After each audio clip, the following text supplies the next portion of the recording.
Alright, folks, welcome back, everyone. 欢迎大家回来。今天是第216天 ，Let's say 216. We got a lot to refresh from yesterday. Do I use anything alongside Wanikani to practice? Yes, everything else in my entire life. Good stuff. That might sound a little reductive, but asking that question would probably suggest that I need to go through the spiel of explaining that I decided to learn Japanese because Japanese was already part of my life. So everything else is practice. Wanikani that I'm recording with is the thing that is unnatural, or the thing that I'm doing that's extra. So everything else is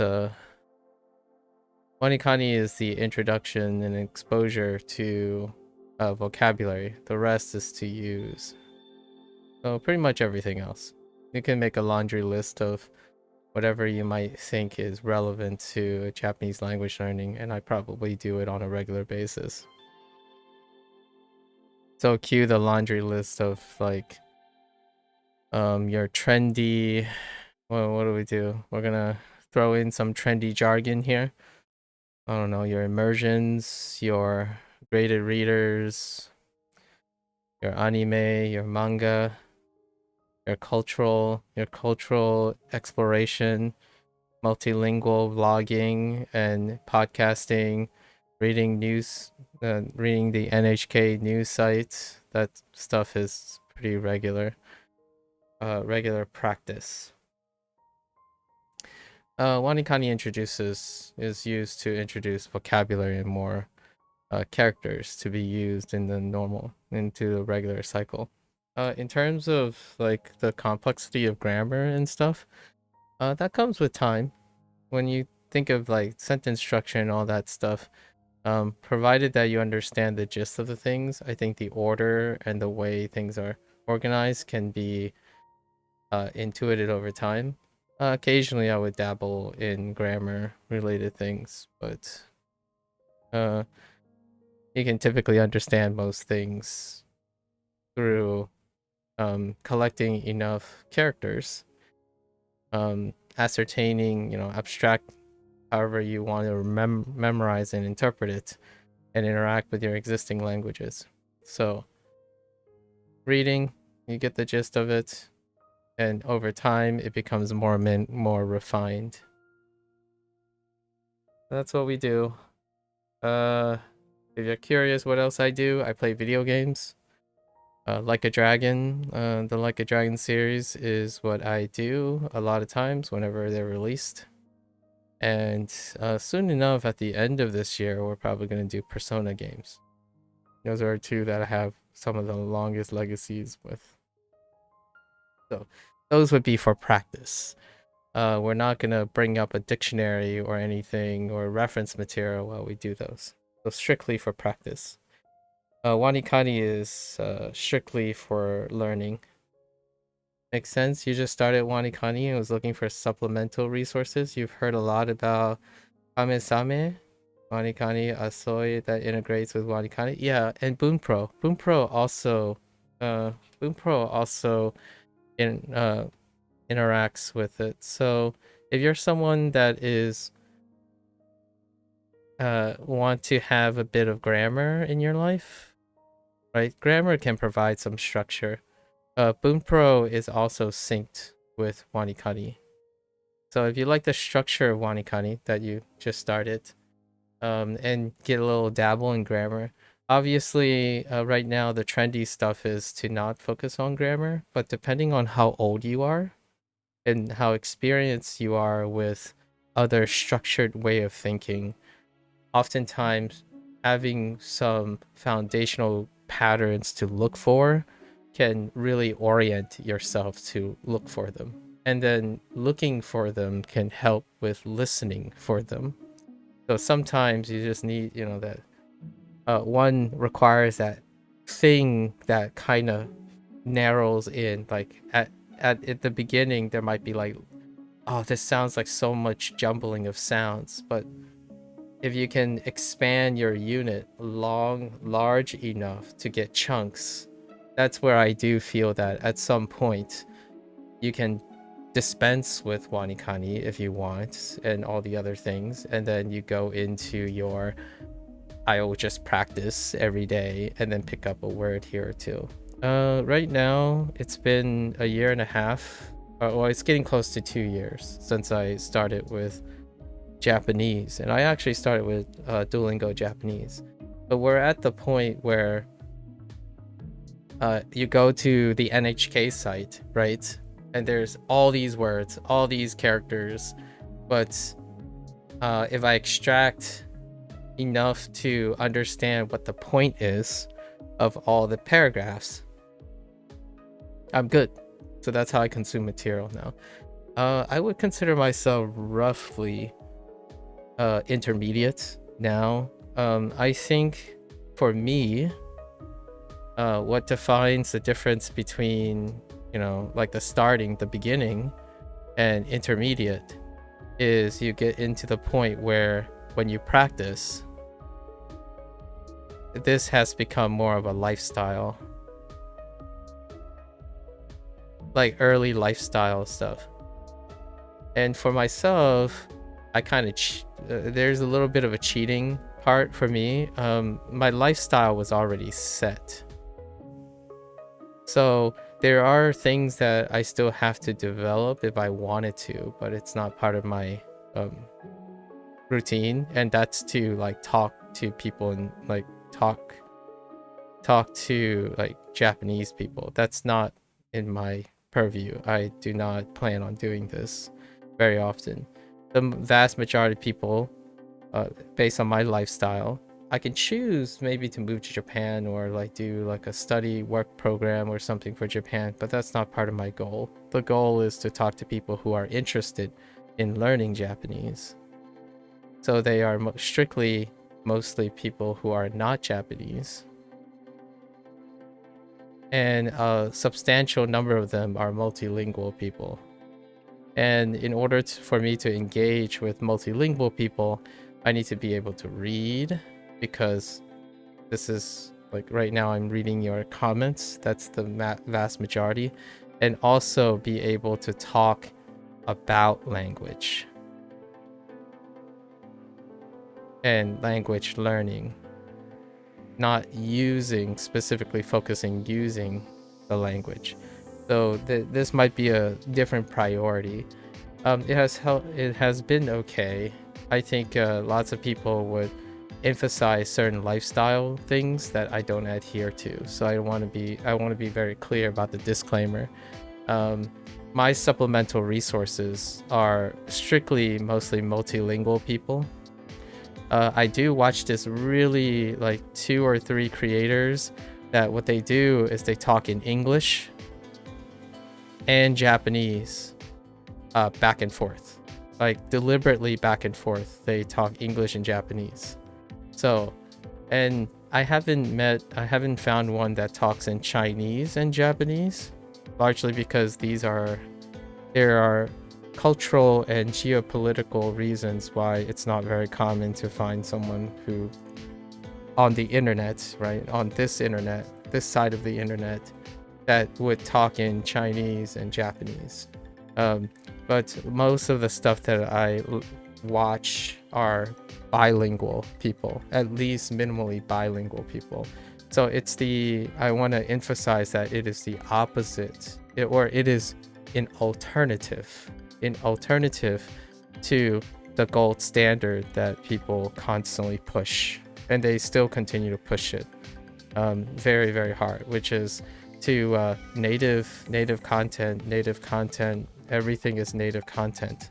So what is native content to me is people who are natively multilingual, not natively exclusive. There's a very different mindset when you're trying to expedite the adoption of a language in its own, compared to sacrificing that adoption to understand practicing English and Japanese together.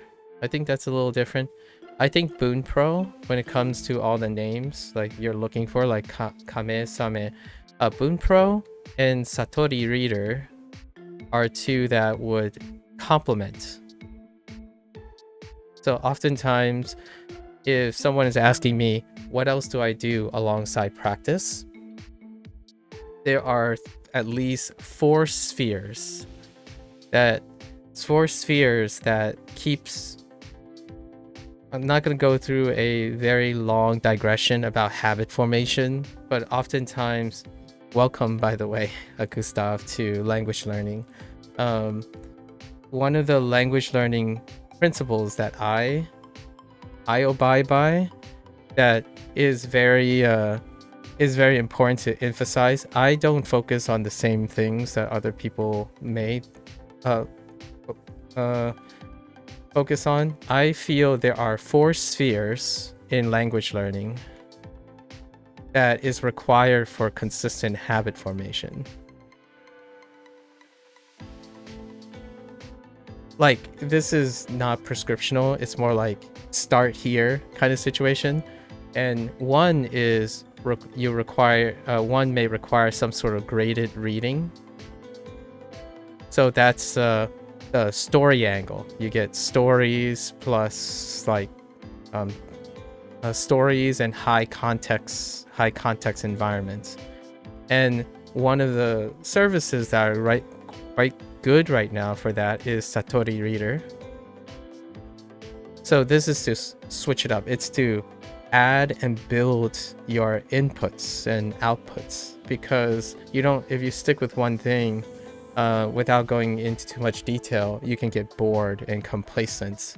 And without needing to know all of that, it's nice to have at least some of these things. And then you have your form of SRS, which you have, right? Wanikani is great. And then you can have some sort of linguistics and form, like structure emphasized stuff, right? That Bunpro provides that. And there is an integration here between Bunpro and Wanikani. There aren't any integrations between Satori Reader and Wanikani and Bunpro, but Satori Reader is a graded reader. There's a free source as well that you can use to see if Satori Reader is for you. Satori Reader also has a trial period, but you can also do Tadoku. So Tadoku, if you type in Tadoku, it'll probably bring you to tadoku.org. And Tadoku is the idea of reading a lot. Basically, it's in the name at some point. But this is dealing with graded reading too. So you can think of it as more of a pro-learning reading material. So like, if you pick up Dr. Seuss, for example, for English, Dr. Seuss may just write whatever Dr. Seuss wants and try to cater it towards a younger audience, because the younger audience would have a specific amount of competency in terms of their language and including the ideas, right? But Tadoku, which is like Satori Reader, applies graded. Their stuff is graded. So at most, you can, instead of having to think about your own competence at first, because if you're starting out, you're not quite sure where you are. So when you have material that is graded, you can kind of start developing your feelings and your intuition if you don't want to rely on analytical skills, right? Like if you're not into journaling or doing all of that and you want something to record that. So like Wanikani, right? You like the Wanikani structure, records these things, and you don't have to do it because you're not really interested in that. Low key, I am interested in it. It's kind of my thing that I enjoy, like looking at metrics and stuff. But if you're not into that, Tadoku has some graded readers, and so does Satori. Satori actually blends the SRS type of system into graded reading. But if you want to try something free, Tadoku constantly put out free resources. They're fully voiced, read by a native Japanese speaker. They also have read-alongs, subtitles, like actual like transcripts, and also all the books are drawn, like have visuals. And so Tadoku is like a Japanese workhorse. It's one of those that are very, very, so it's completely free. Also, it's the background is completely white, so if you get flashbanged, I'm not responsible. The site is in white, but I just thought I'd warn you about that. Okay, and then these are the three really main ones, I would say. You have a form of SRS, a form of light reading that you want to do, and then grammar. And I would organize these in energy input. So which one is less interesting to you? You might want to like pick it up and see if you can get like 10 minutes or so. And then like if wanikani is much more enjoyable, you put that downstream. So in terms of habit formation, it might be great to establish new habits. And maybe grammar is not your thing, right? So Boom Pro comes first. You're at your peak of your energy, you would place something first, then your reward is to go downstream. Maybe wanikani is super enjoyable, but it's not as enjoyable as Satori Reader. So this is where I have planned most of my stuff to keep myself consistent. My peak energy, I try to establish a new habit. That new habit is something that takes a lot of energy, so you have to do it at your peak energy. It might be in the beginning or the end. If you're an end person, then swap the order. But I start with wanikani because it takes the most energy. Then we're at HanziHero, which HanziHero, by the way, is for Chinese, but kind of uses an SRS system as well. So I go in that order, and that's for habit formation consistencies. So the least and most enjoyable thing and less stressful thing you place at the end, because that is also your satisfying reward for getting through the other day. Eventually, though, these become habits, and they all become a string of useful abilities. That's like habit arrangement. And the last sphere is supposed to be output. So where are you going to output? What are your output sources? This is where your practice comes in. Not input, not studying, so it's not learning. You're no longer learning in this last sphere. This is usually the very last thing you do in the evening. And that's what I was listing. When you asked, what do I do for practice? Which is the output situation where I don't concern myself with taking in more information because I already did it for the day. I choose to listen to multilingual stuff. I consume multilingual stuff. And then occasionally I play video games. Well below my quote-unquote, well comprehensible video games. Right? Like right now, I'm exploring Wakotabi, and it's largely completely comprehensible. But it helps me with application. We have application, and then application leads to retention, right? So the rest of it, and this isn't drawn to proportion, this bubble here is the largest most of the time now, because as I'm in a comfortable place where I'm trying to focus on retaining most of the things. So this part is like a wild card. It's really up to you on how to find it. Usually it could be a podcaster, a video series, a video game series, something that you're not concerned about only knowing part of the picture. You're concerned about what you can pull out of it. And then the rest, you use your native language to fill in my opinion. So like, I play a video game, it's a video game series, I do it now. Regardless if I only know 30%, 40%, 60%, however many, I'm practicing the things I know. I'm not focused on what I spend the other times acquiring. And to me, this is a great way to structure yourself to reward yourself. So you start with learning, right? All the things that have high volumes of learning, because it will be unnatural, right? Because most things that you have to learn, you aren't normalizing it yet. You haven't learned it, so it would feel unnatural, uncomfortable. So in any way possible. Um, I am agnostic to the idea that people say you have to learn a natural way, whatever that means. Because when you're learning, whatever you're doing is going to be unnatural. That's why you're learning it. From a perspective of learning, not from a perspective of linguistics. Like a lot of people would emphasize, well, you have to learn it naturally. So go to Japan and talk to Japanese people. That's the most natural way. I disagree. I completely disagree. From a habit formation standpoint, and a behavioral standpoint, whatever you're doing that you need to learn is always going to be unnatural because you haven't learned how to do it yet. So from my perspective, I'm focused on the person's comfortability levels, stress levels, and how consistent they are in order to how far apart it is from their other habits. So if you've established a habit like wanikani and whatnot, you order it in a way that the most unnatural thing, as in the thing you're learning the most, is first. If your energy level is highest, it could be second.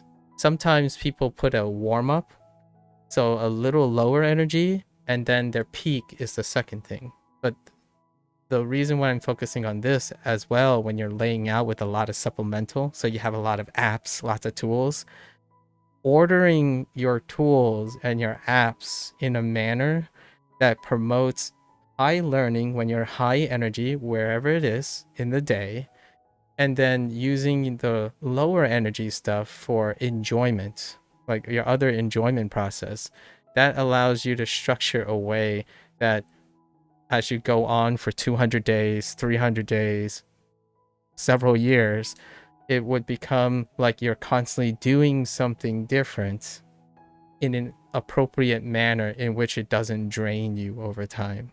I think that is one of the things that are not spoken about a lot of times because it's very difficult, right? It has some you've been using soy.io. It has some small games that reinforce what you learn on, which you guess is some form of output, maybe. Yes, exactly. And you do it, hopefully you do it at the end of your day. In my opinion, I don't know if you read anything on habit formation, like thing, or have like a routine or understand how you operate, but generally speaking, each day, in my opinion, has some should provide sufficient output so that when you go to bed at night, when you're like resting, you're thinking, I feel good. You know, I feel good. Some people may overdo it, right? The danger, the thing is, you have to understand you're reaching just enough output. So it could be like 10%, it could be 20%. But at the end of the day, if you are not ending your day with saying, I feel good about what I learned because I'm doing something just enough, then over time, over like several years or months, it's gonna be an uphill battle because you start the day with like, ugh, man, all right, here's me learning again, and I have no form of satisfaction. So one of the things that I like to emphasize nowadays is gather a lot of tools, right? Start integrating them into a routine, but the routines have to be dynamic enough in which they complement each other, but at the same time takes into account your energy level and your ability to want to come back to it. So you start off stressful, maybe some negative stress in there because you have to establish an unnatural habit, right? It doesn't become natural until you do it long enough.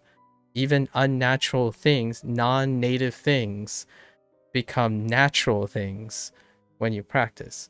And then near the end of the day, you got to do something significantly enough that you tell yourself, I'm ending the day very positive, and I'll do it all over again. And that's kind of what I do. So my situation is a little bit more complicated, but typically, right, I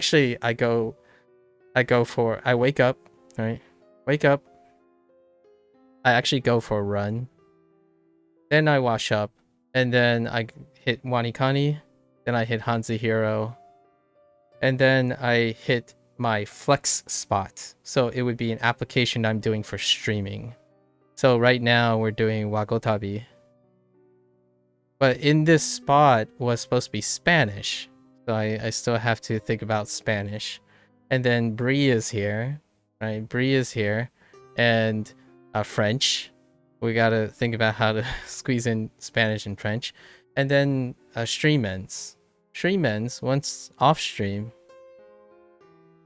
there will be movies, right? Movies, shows, a bit of reading, whatever fancies me, and I end the day with doing something with it, and that's very paramount. So then you can do things. In my opinion, then these tools that you have during the day, they don't have to provide the satisfaction. That's kind of one of the tough parts that I feel get overlooked when it comes to people studying very hard.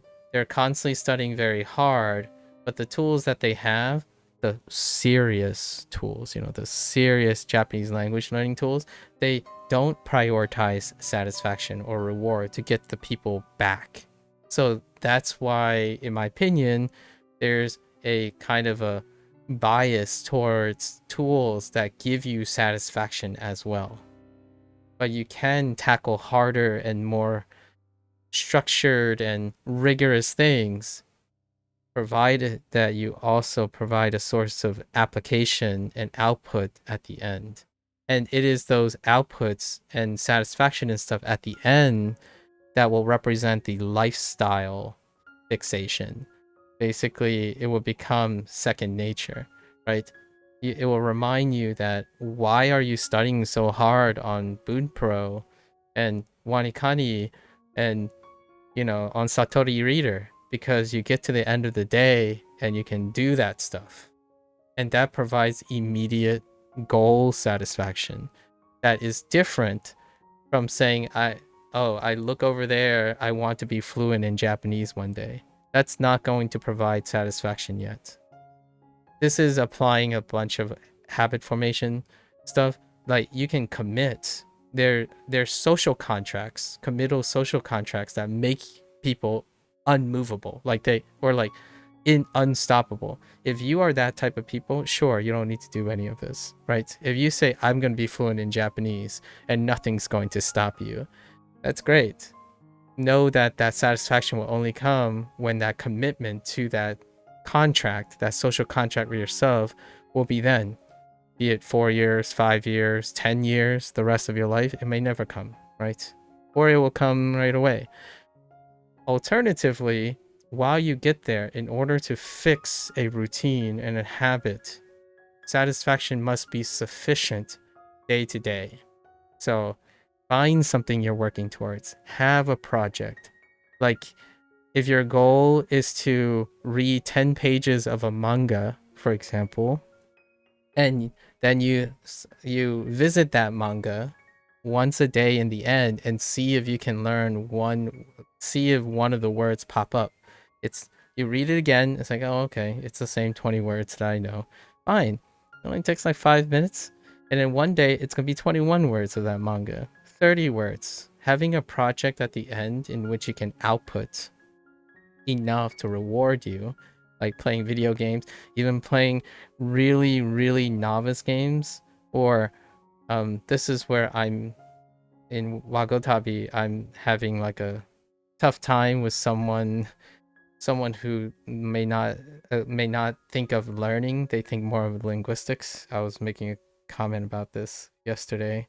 That is ignorant, I think, of habit formation.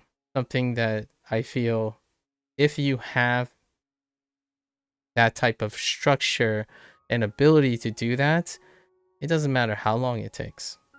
It doesn't really necessarily, you become less and less concerned about how long things take, how tough things are, how unnatural, natural, native, or like uncomfortable, comfortable, they start to fade away. Because in my opinion, you are far more occupied with what you can do than what you should and could not do in the future or the past. Some people, though, especially when you learn Japanese, they will tell you that there are correct and incorrect ways of learning things. There are correct and incorrect ways of learning things if that person only cares about certain things.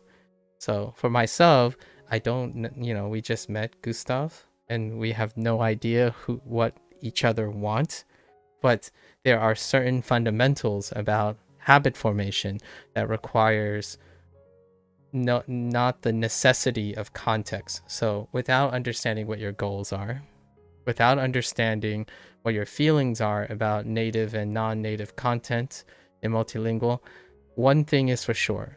If you're able to organize your day with enough variety, enough dynamics that provide a satisfaction when all organized at the end of the day, your workflow can look way complicated, but it wouldn't ever drag you down. I think that's probably my thought about it. But yes, Boom Pro. So what was it like? I would say Boom Pro. I don't use these, by the way. I don't use these yet. I might. The spoiler is I will try to evaluate Boom Pro sometime, but these are from word of mouth. So more things to consider. Boom Pro and Satori Reader shows up a lot. If you look at the Wanikani community, these things will probably be raised. And then Kame-same, right? Kame-same for sure. There's also what is it? Migaku? Migoku?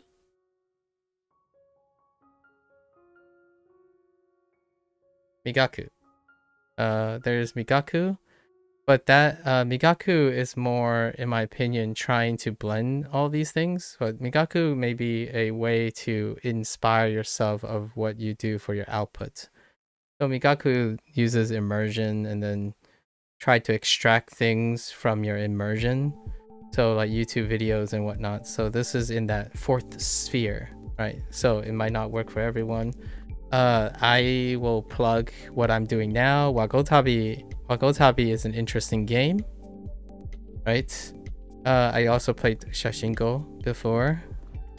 And then So to Speak are games. These are games that you can say, hey, I just want to apply the things I know. It doesn't matter what the skill level is. It's a celebration to iterate on my retention. These are the games. These are 3 games that can help you with that. But I kind of like your Asoi.io. I'll have to check that out. The games, interesting. Oh, that's kind of cute. I'll have to look into this. Intriguing. But yes, and other like graded readers can definitely be your source of reward. I typically read and watch anime and manga now to practice. Yeah, you do at the end, but you never really thought about it. You'll definitely set smaller goals and make a routine. Thanks for it. I think Asoi is pretty niche, but some of the games are fun. I see. I like just using my Japanese. So that's what I would like to encourage other people to do. I grow wary and a bit tired of how people dictate how others would create and apply their knowledge, simply because it's about traditionalism, right? If your goal is to speak natively, I totally agree, you should work on that. But that's not part of your output for fun. It's part of your learning process. So if you're starting to learn how to speak or listen to pitch accent and stuff, that should go in the front of your routine when you're high in energy. where you're vigorously, actively inputting. The stuff that I'm talking about are stuff that people say, you don't need that garbage. You don't need motivation or satisfaction at the end. You don't need to play games that are unnatural and have AI generated voices, because they aren't real things. They aren't normal, real things. Creation and abstraction is never real. It's creative. It's another skill set that I think linguistics and people who are very focused on doing pragmatic things, those people don't lack any motivation. They're like so professionally inclined that their career is built around that. But if you're looking at Japanese as a hobby and other languages as a hobby, at the end of the day, whatever you learn needs a creative outlet that keeps you coming back for more. And it doesn't matter how unnatural it is. It's a testament to how creative you are. Like, for example, if you're learning to draw, right? I always talk about this a lot. Drawing, at the beginning, you got to learn your squares, your triangles, your circles. You got to put in the time. At the end of the day, it doesn't matter if this game only uses square, triangles, and circles.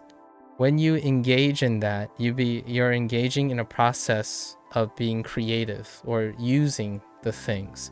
So you'll remember it. And you never know, you can end up using squares, circles, and triangles in a way that it wasn't supposed to be used. And what is that? That's art. That's what happens when you develop your own art style or something else. So the idea is, in the beginning, most people do top down for language, but at the end of the day, don't forget to encourage yourself to do a bottom up thing. And what's a bottom up thing? Oh yeah, as you're waiting to learn how to form sentences with these characters and learning vocabulary with these characters, try it out anyways. Play a game that makes you make mistakes or make really funny combinations of stuff, because that creativity is something that can lead to forms of expressions later. At least in my opinion. That's the stuff that gets you to feel like you're doing something. So yes, again, if you're someone who don't need any more motivation, who don't need to form any more habits, you can sit there with a textbook and a dictionary and go to town on the most complex thing you can find natively every single day, by all means. But I think that is reserved for people who are extraordinary. I would say 95th percentile. I feel if you're 95th percentile, go right ahead, but to me, that's overrated. I prefer to do something that applies to the average person, right? At least the average person. Doesn't necessarily mean I can't do this, and obviously you as well, you can't do this. But the idea is, if you're a journey person like me, I'm gonna quote something from Frien, the Journey, right? The anime, which is gonna come out in season 2 soon. If you're gonna go on a journey anyways, why make it the most difficult thing? Why make it most difficult, right? What happens is you can do things that are difficult, but at the same time also do things that are rewarding and easy. So the idea is both. How do you organize it? Makes the thing feel like you're doing difficult things, but proportionately is less to you. It's less difficult to you because you're optimizing it. You're setting the best environment for your habit. And for me, this is what it looks like. go day in, day out. I use Wanikani, I use HanziHero, and yet we're over 200 days, and I'm no less more enthusiastic. In fact, I might be becoming even more enthusiastic over time, not less enthusiastic over time, about what is the next thing I'm gonna learn. What are the next characters I'm gonna learn? So I think that's an important aspect, and that is my mantra. I sound like a broken record most of the time. When someone asks me about what I'm doing or maybe something I want to share, consistency, habit formation. I'm rarely ever worried that someone is gonna say, "Well, you're never gonna become fluent." It's like, that's fine. That's fine. The person that says you're never going to be fluent, it's the person that I would prefer not to be like them. Because to me, if they're not fluent, they're always going to be upset about themselves. When I am learning, I'm always excited that I got to learn something new, and I hope that I get to use it. And that's it. It doesn't matter if I'm fluent or not. Maybe one day I'll magically become like I reached a threshold of someone's arbitrary standards. Like, oh, you don't sound native enough. It's like, okay, that's fine. Like, I'm still learning and I'm still doing things, and I continue to wake up to be excited for it. Are you? Or do you wake up every day telling yourself you're not fluent yet? Because that's very tough. That's incredibly tough. And I think the people who can do it, that for the rest of their life, are extraordinary people. However, I am part of education. Like, I talk about education and like intercommunication skill, interpersonal communication skills, things, life skills in general. And my thought is, life skills are not the shortcuts. They're not the hustle cultures. You gotta be really able to tell yourself every day, not only are you not getting bored or progressively more bored with your life, you are getting progressively more enthusiastic with your life. Like, you wake up each day and you steadily get more and more excited. And that, to me, is the epitome of someone who likes to learn. So join the club if you can. Obviously, you have down days and up days, but net positive. Like, I call it the net positive lifestyle. You got to have that if you want to learn a language, in my opinion. Like, it's strongly, highly recommended that instead of getting caught up in the wave of like despair and valley of despair, because eventually you're gonna, you know, if there's anything about the Cougar-Dunning stuff, is that eventually you're gonna hit something, right? And then your mood is gonna dip into a valley of despair. And to reach that enlightenment period in which you can be steady out of this, you can start. You can start by understanding how you form habits, right? And most of the stuff I said are generalizations. They are starting positions for these things. And the reason why I bring this up is because language learning, whenever someone starts language learning later in life, or, you know, because a target language, you have to rediscover this. This is a rediscovery process. Not that it's gone, it's disappeared. It's old and rustic, as in you haven't done this in a long while. How do you form a new life habit? How do you form a new lifestyle? But, you know, a lifestyle that will allow you to use a language as though it's your native language. This is it. This is what your first language looks like. And, you know, some people stay here. They just stay here. They're definitely like, it doesn't matter. I don't need to learn any more about English. I'm an English speaker. I don't need to learn any more about English. I still learn about English every single day.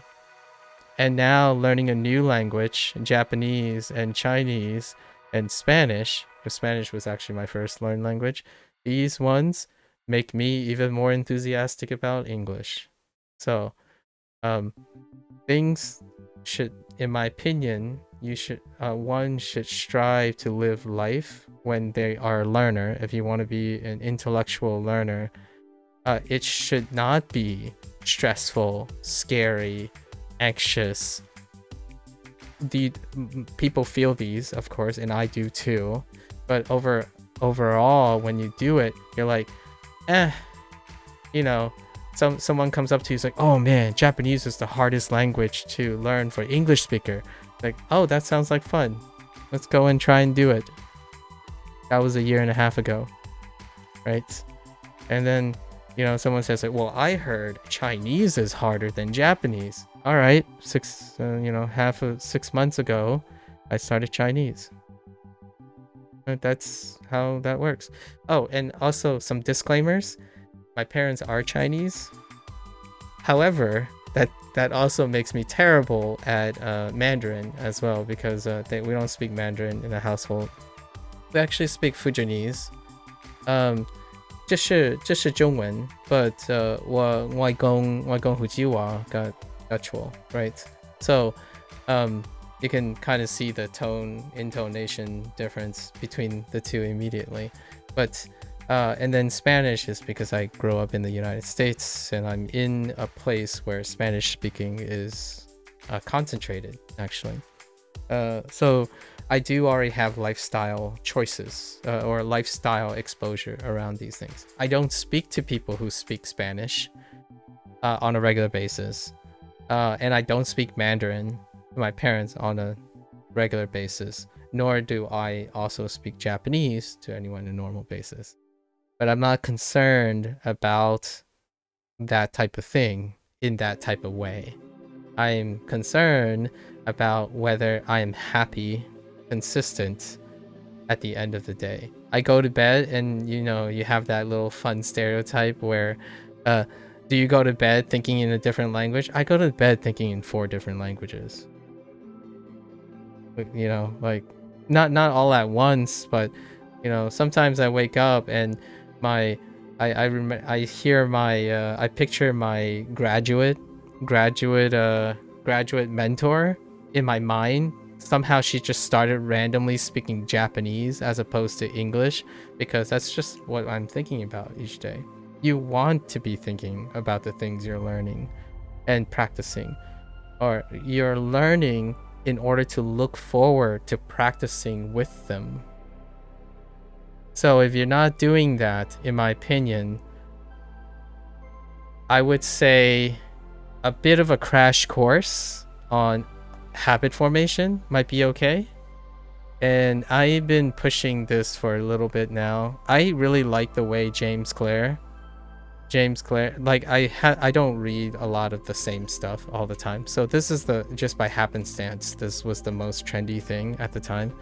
This guy has a very articulate way of reviewing the stuff that takes me like 16 hours plus, but it's a fairly brisk read.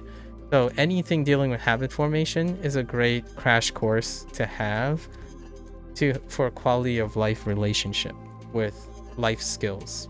Like fitness, it works for many types of life skills. Fitness, dieting, right? Sleep. Sleep. These are the principles that I typically operate by. So yes, I'm not a language learner. I'm not like a focused language learner, nor a linguistics expert. I think the thing that makes me able to learn things is independent of the context, which, by the way, my background is in science. I have a PhD in molecular biology, and since then I'm like 5 or 6 years in an indefinite sabbatical from my postdoc, but I ended up not really using the actual content, the context of my knowledge, but the thing that is required for me to excel and manage to study PhD, like advanced knowledge and stuff, is independent. you don't have to be smart in science. You don't have to be like a talented person to conceptualize science. It's more of the where's your critical thinking skills, problem solving skills, and the maintenance of your habits that are enabling you to tackle those things. You're Scandinavian. Oh, another person. I met a Finnish person yesterday. Actually, met them 2 days ago, and they're playing the game Wakotabi along with me. You know a bunch of Nordic languages plus English. Japanese is the first one you're learning as a grown-up. I see. Welcome, welcome. May I ask where in Scandinavia? So I met a Finnish person recently. I talked to a Norwegian for quite some time. They're no longer around. I mean, we have drifted apart, I would say. And, you know, people come and go. You're from Denmark. Ah, okay. Denmark, that is the more common one for my interactions. I think Denmark, definitely Norwegian for sure. That's really high up on it. And then Swedish. And that's it. I think most of and Netherlands, right? Netherlands. And then we have a bunch of like Germans, definitely lots of Germans. And your occasional British person in this time region, right? Because it's almost bedtime. Hopefully I'm not keeping you up, but since you're in Denmark, it's probably almost midnight. I'm kind of I'm cognizant of my schedule time because an hour or 2 hours before this, it's usually around the German line. I call it the German line because German is the most common, but I keep track of the time. That's about, yeah, it's almost midnight, right? Yeah, I figured. Yep, 6 minutes from midnight, something like that. Oh, which by the way, hopefully Bree is still around. We'll see how long it lasts before it starts buffering again. I hope it's not buffering right now, Bree. Hello. I kind of slightly weaved you in there with French, but yes, yes, today is this. Yeah. May I ask, what is your Japanese enthusiasm? Like, what motive, prompts you to want to study Japanese? And obviously, everything's on the table. Don't give me that cringe stuff. We're talking about honesty here. So if it's manga, anime, I'm all for it. Right? I watch manga. I read anime. Or reverse. I watch anime and I read manga. So but I also really love participating in Japanese culture and looking at like understanding face culture because my background happens to also be part of another face culture. Chinese culture. Or you can simply say things like what someone else, you really like webtoons or something. You were in Seattle for a month and you met a lot of Japanese people. Oh, interesting. Wow. And it made you want to learn the language. Plus you watch a lot of anime, so that keeps you motivated too. I see. Interesting. Seattle of all places. Huh. I should visit Seattle. So you visited the United States as well. So what you're telling me is you prefer to go to Seattle instead of New York City? I'm feeling a little insulted. I'm kidding. I'm from the East Coast, by the way. I'm Chinese. So the highest concentration of Chinese diaspora is either in California, which you have like the San Francisco area or something, or New York City. And I'm an East Coast product. Asian. My parents are part of the Chinese group that typically settles out of New York City. So but I can honestly tell you there are very few Japanese people in New York City. It's interesting that you met a lot of people in Seattle. I wasn't aware that Seattle had a significant concentration of Japanese people. I don't think there's like a solid like New Tokyo or Little Tokyo in the Northeast. Not that I'm aware of. in the northeast of the United States, lots of little souls. Korean, definitely Korean, next to like Chinatown, right? Chinatowns are more than Korea, little souls, but not too many Japanese people. It was a study trip, so you didn't have a say in it where it should be. Well, it's very serendipitous that you were able to meet a bunch of Japanese people. Now I'm starting to wonder if I should take a trip to Seattle. What were you studying, by the way? I imagine it wasn't Japanese people.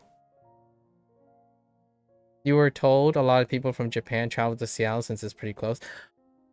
Oh, I haven't even thought about the pragmatic reason. You know what's funny? I know a goober who happens to be Hawaiian, and he studied Japanese in Washington, which is hilarious because now it's starting to make sense. Seattle, Washington. He went to a university in Washington. Interesting. And of course, I was thinking you probably like a science major or something, a computer sci major, like a CS major, because of Seattle being one of the hubs. At least that's what you heard when you were there. Okay. It was in high school. Now you study a master's in cybersecurity. Okay. That checks out. Yep. That checks out why you would go to Seattle. If you were a business major, like a business entrepreneurship, or like maybe an actuarial science or an accountant, you probably end up being in New York City instead. I'm just, it's not a competition, but you probably end up flying to New York City to check out how to make money and be a CEO. Or law, probably law, lots of law and whatnot. Another cybersecurity, yeah. There's definitely demand for that. How are you enjoying your cybersecurity masters? So I reckon you're in your golden years, right? In your golden years. I'm 38, by the way. I think understanding people's generational knowledge and whatnot can be very beneficial to relating to people. So I am 38. You visited Valve? Oh, of course you did. Of course you visit Valve. Honestly, I would love to visit Valve too. What the heck, man? That's awesome. I don't actually know what's there. Wow, you got to visit Valve when you were in high school? What did I do? I'll it's not related to it, but in high school, I think the thing that I did most travel in is we went to Canada to perform. I was in the orchestra, so I was a musician. I was a violinist, and we traveled to Canada. Oh wait, I lied. Oh, okay, in high school. Then in college, I went to the West Coast. We went to San Francisco. So I've been to the West Coast like once or twice over the course of my life. One for a school-related reason, and then one for a personal friend related, which was San Diego. San Diego was the other place. But largely in high school, the only time I was out traveling was we went to Canada. Toronto, we performed in Lake Erie before crossing the border to Toronto, and then I don't know what we did there. We performed somewhere in that area. You're in your early 20s. Cybersecurity definitely have more math than you expected. Oh, how's the math going? Interesting. I'm not really well versed in cybersecurity. I understand the end user stuff, but I have no back end experience of cybersecurity. At most, I could qualify as a novice like scripter, right? Python is probably the thing I can default to. Other than that, that's not even part of cyber. Like most people don't use Python for cybersecurity. It's probably a bunch of assembly and server related things. but I might know a little bit about like cryptography and whatnot, but outside of that, like encryptions and but not more than that. I don't know if I encountered a use of the maths yet. Do you like it? Do you enjoy it? And then so you just so happens to like Japanese, huh? You just want to start Japanese. Well, welcome. If I had to ask you, what was the most recent thing you learned in Japanese that you liked? What is the most the most recency thing that you learned in Japanese that you're like, yes, now I want to tell this to my friend or something. Which, by the way, I do quite often. It's hard for me not to talk about Japanese and Chinese when that's part of my daily routine now. So when someone like comes up to me and say, what have you been doing? Oh, let me tell you about this interesting Japanese phrase. And the rest is history. Actually, one of the people that I know liked the idea of learning Japanese now, so there you go. There you go. I nonchalantly plug, when you're like 6 months or a year into your Japanese, it's gonna sound like I always talk about Chinese when I'm learning Japanese. So fair warning, fair warning. So this is what we're about to do. So we're gonna get back into my current groove now. We're gonna go back to this might look familiar, by the way, Gustav. This like this idea and routine and SRS might look familiar, being a Wanikani user, because HanziHero is very much applying that type of habit formation. The habit formation component is very similar. It's the thing that makes all the apps. It's one of the fundamentals of the many app designs and video game designs. Habit formation, tackling habit formation. So whenever someone says like, linguistically all the apps are the same and language learning is all the same for every app because they focus on this aspect. In my opinion, the aspect that apps and games do, that gamification thing, is actually part of habit formation. I don't think it's part of language learning or linguistics. Like the language learning that a lot of people are referring to, and linguistics, it's habit formation. I think the thing that is very deficient in the internet world, in the post-internet world, is to compete with habit formation. So when you look at Wanikani, are you saying I prefer to be using Wanikani than hanging out in Roblox, Fortnite, Among Us, TikTok, YouTube Shorts right now? That to me is why it may seem on the surface to all the serious Japanese language learners out there, or the serious language learners out there, that this is irrelevant. But to me, I interact with younger people most of the time, not older, experienced people who have acquired those skills in a different environment. Nowadays, when you think about 20-year-olds and like younger, habit formation becomes like the gigantic, immovable wall almost. And I feel, whether it's coincidental or consequential, the symptom is that when you think about a learning product now online, in order for that learning product to be successful, they have to compromise a lot on focusing, distributing their resources on designing how to keep people consistently showing up. Then the content and the fidelity and the comprehensiveness of the material comes second. Largely because I think the advice of people who have learned the language already, in my opinion, respectfully, all of the things they say are true at some point in time. but they are also out of touch with people who are learning now. So you're going to start to learn a language now. It's a different environment, and there are many interfering factors or competing factors, not necessarily interfering. Like, it's a good thing plus a good thing. It's two things competing for your attention. So my emphasis on producing a routine that creates that dopamine, like, it's not, dopamine is not the only neurotransmitter, but we'll use it for the sake of analogy.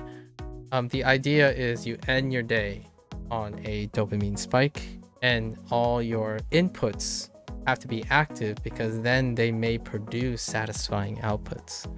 And that's kind of the stuff that is more. And no worries about interrupting my learning, by the way, because I wouldn't be streaming otherwise. I do this all the time.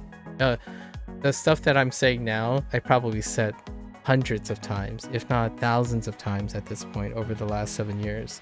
When I'm playing a video game, I'll still say the same thing. Like, some people will talk about video games like, oh, I really like this video game. I wish there were more video games like this. And I would probably say something like, why do you wish the same experience? And then I would talk about habit formation again, about how, like, one could also be incredibly, arguably more happier, arguably, if they formed a habit in which they can start new attachments every time. Because if you get stuck on a particular video game, for example, much like on a particular learning method in language learning, that type of thing is going to get boring. It's going to feel like you're stuck in nostalgia. You're going to become complacent. You can become stagnated, right? Here's one that happens in Wanikani. When if you look at the community, some people will say, oh, you know what? I've finished Wanikani, I'm level 60, but whenever I go and do something else, does anyone have this problem where when I read something in a different context, I no longer can figure it out, but the moment it shows up in Wanikani, it's like, okay, the idea is you also need to understand how to start new habits, attach old habits to the new habits, because there's a learning process, there's a learning curve, and a formation of it. So in the future, like, for example, I started with Duolingo, and oftentimes people would naysay about Duolingo. It's like, oh yeah, you're going to be stuck on Duolingo. You're never going to go into better, like, quote unquote, better or more serious tools, or move into formats because Duolingo is a crutch or something like that. Like, well, I would agree with people who believe that happens for them, right? Because the internet, that's what the internet does. Here's a fun little interesting trivia when it comes to related to habit formation in gaming. Nowadays, most publishers and developers rarely ever define their product as a game that requires new experiences later. They usually stick to the one thing. So what I mean is, people don't see video games as video games that you start, finish, and continue again, and then weave it together in a bigger picture. They see it as a platform. So whenever I talk to people who play video games, I no longer ask them, oh, how many games or what types of games they played. I ask them, what is the game that they habitually play now? Because I'm gonna tell you, one or more, I'm also not excluded from this behavior. I do play several live service games: Hearthstone, PSO2, NGS, Neverwinter, and recently Persona 5, the Phantom X. So those are platforms, and they are regular. They're habit forming. Live service is king because it focuses on habit formation. So if you want to be able to quit something and start a new thing, it would be very, very useful to understand the nature of it. And most of the time when someone asks me, how do you start language learning? How do you start playing on your on the game that you log in every single day? Start there, right? And what happens is that's where app design comes in. That app design starts there. So how do you get someone to find it really difficult to quit Wanikani, because you'll feel bad when you quit Wanikani after like investing a month or 2 months every single day? Habit formation. Now the difference here is you can be aware of it's happening and it'll sting less and give you more control. When you're asking questions about, man, why do I feel like I'm just dragging my feet, or why does Wanikani suddenly progressively feel unrewarding?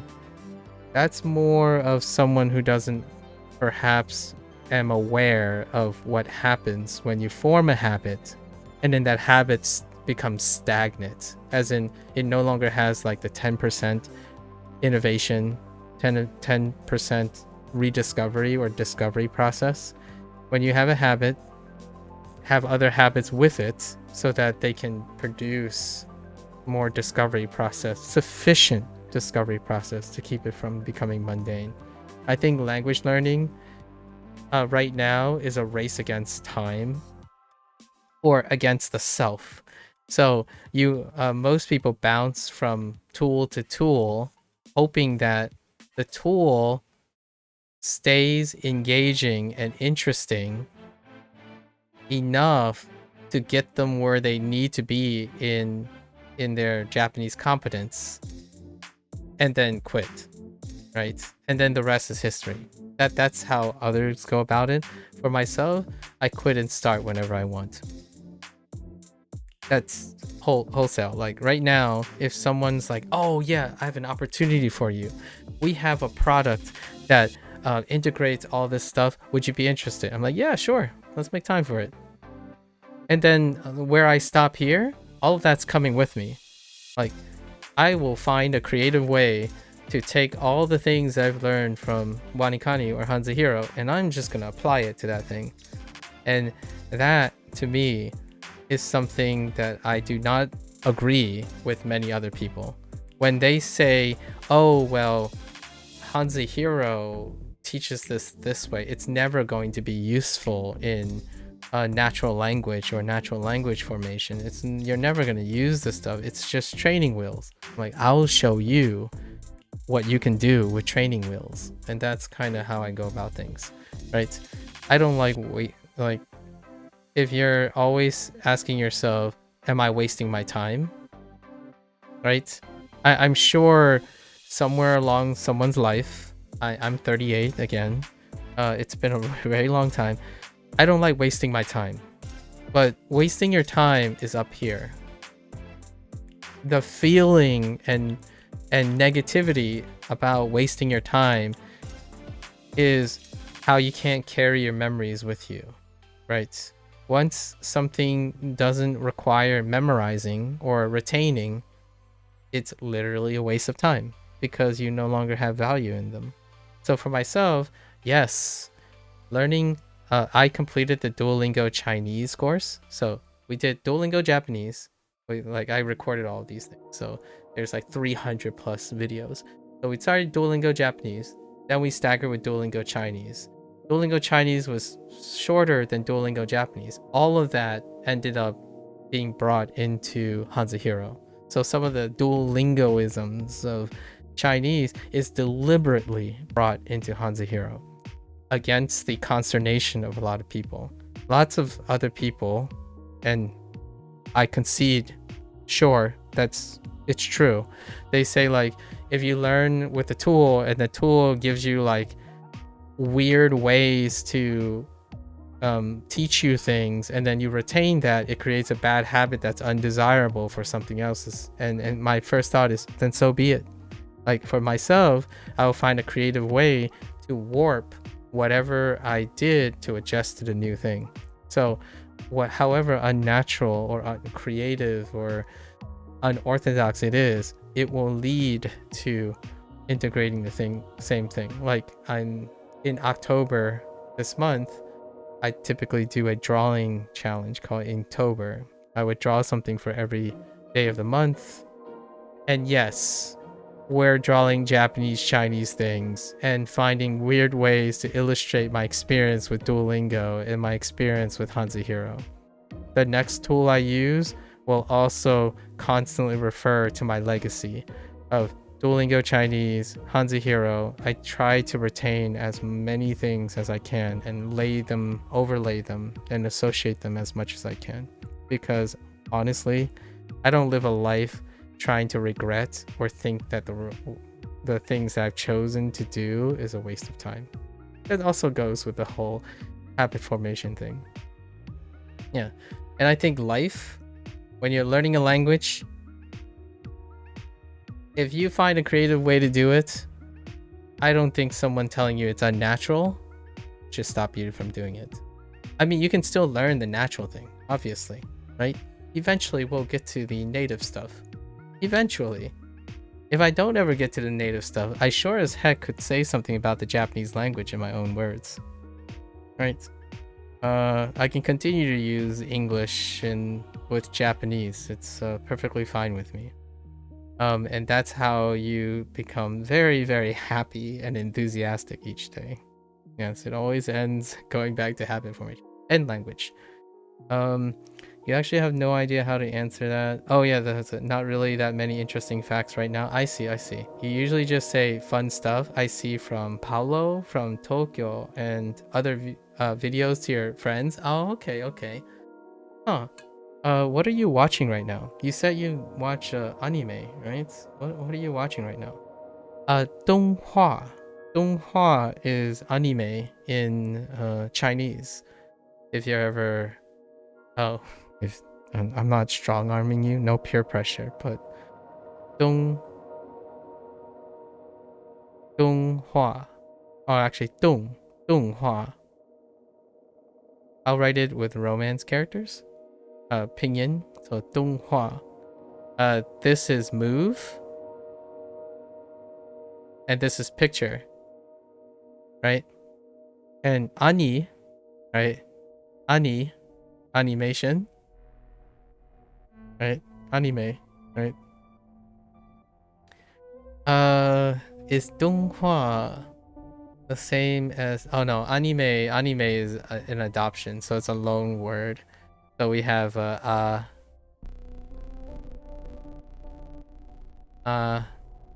whoops, yeah, ni me, right? And for 动画 is move. The heck is move? It's probably tree, kettlebell,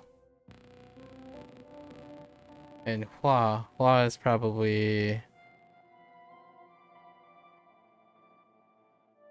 rip. I don't know. Let's go look. When you see it, but my writing is still not that great. Here we go. Oh, it's that dung. Yeah, there's this dung. And then, yeah, so we have our brush, right? Stroke order.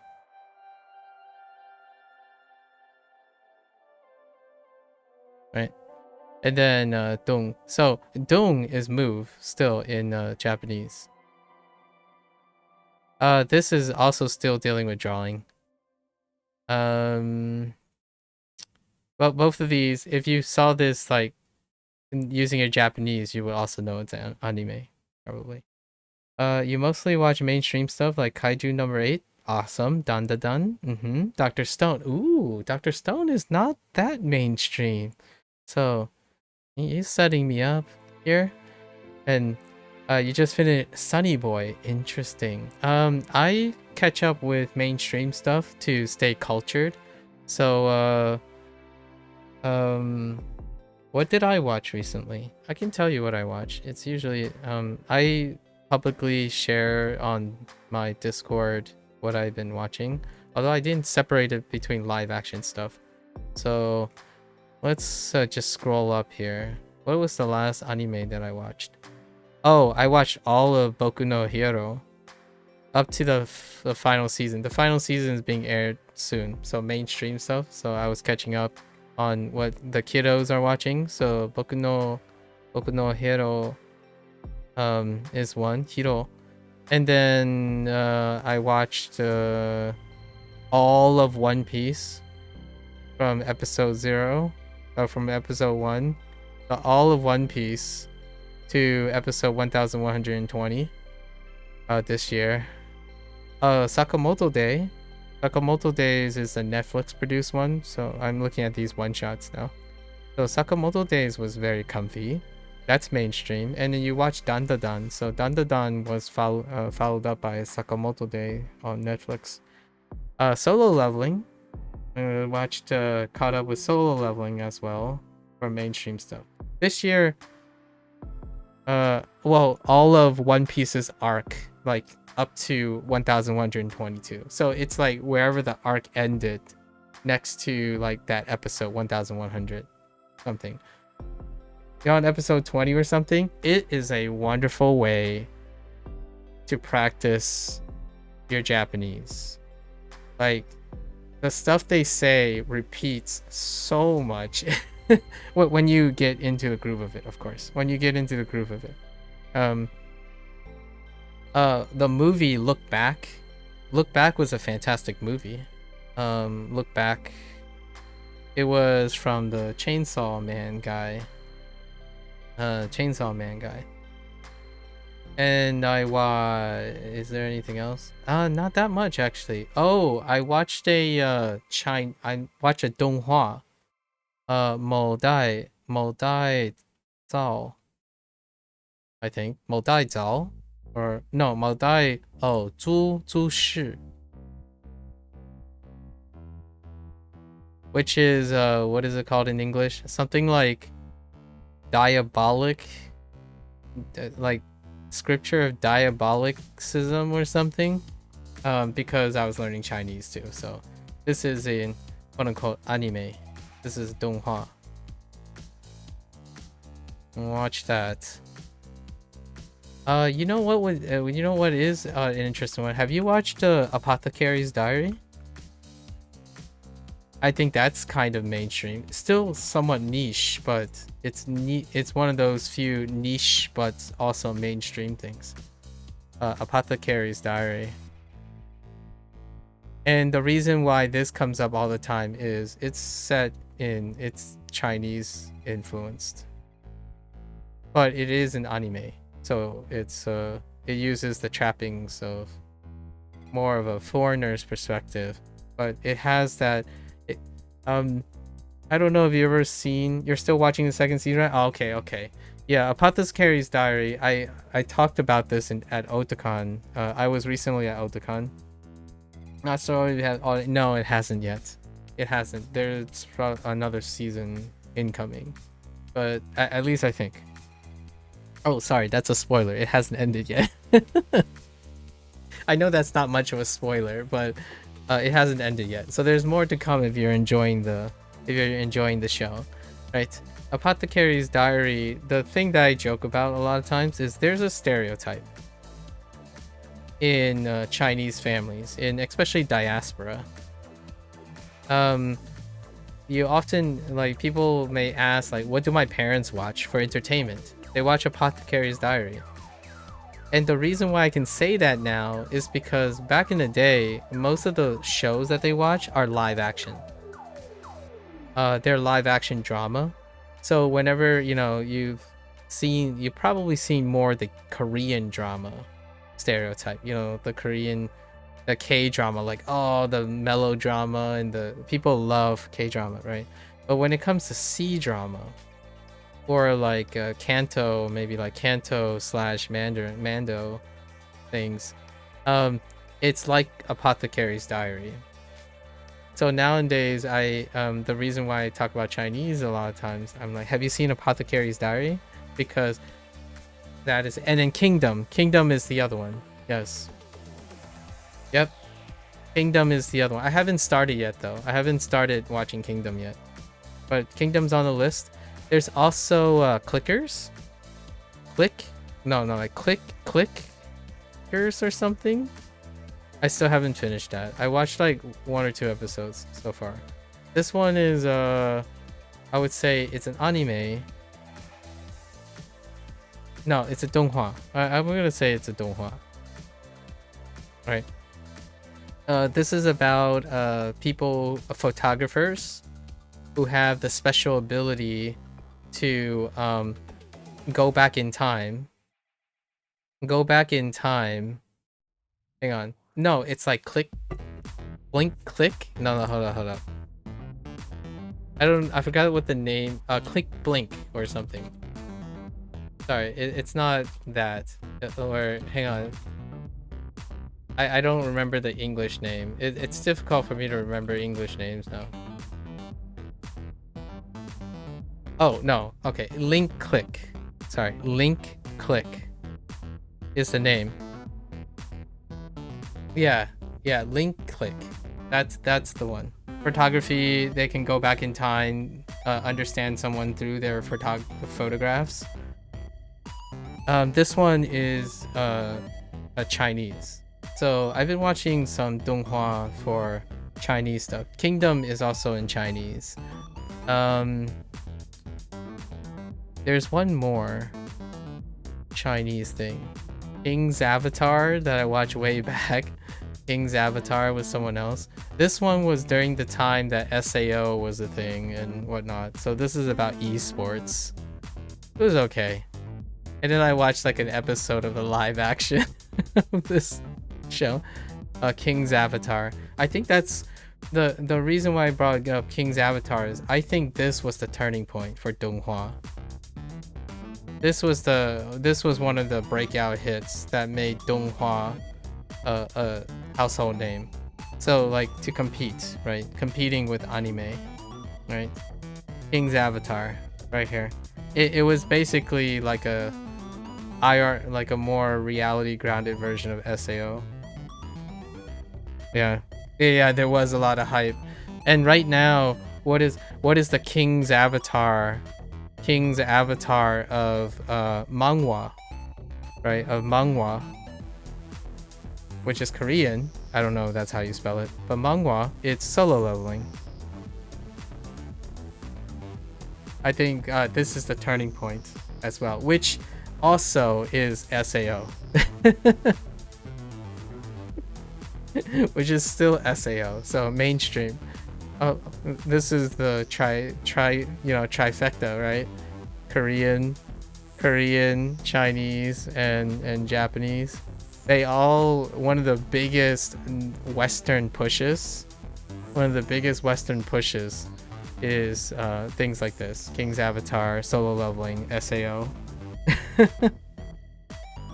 I'm sure there's more SAO coming. Always ends back at SAO, yeah. And then before this, during my years, the millennial years, what was the millennial anime? DBZ.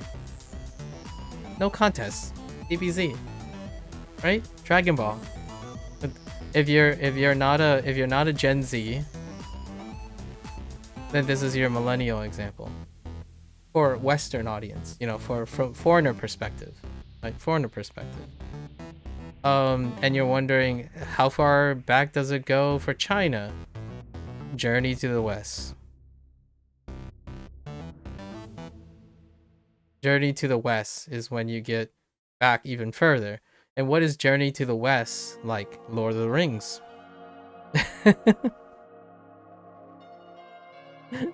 So we're going now we're going back. Humans. The reason why I think this stuff is cool or like interesting is because we have to remember that humans are generational, right? We can't pass on emotional intelligence. We can't pass on emotional knowledge. So every generation, roughly every 20 years, there's a cycle that goes through.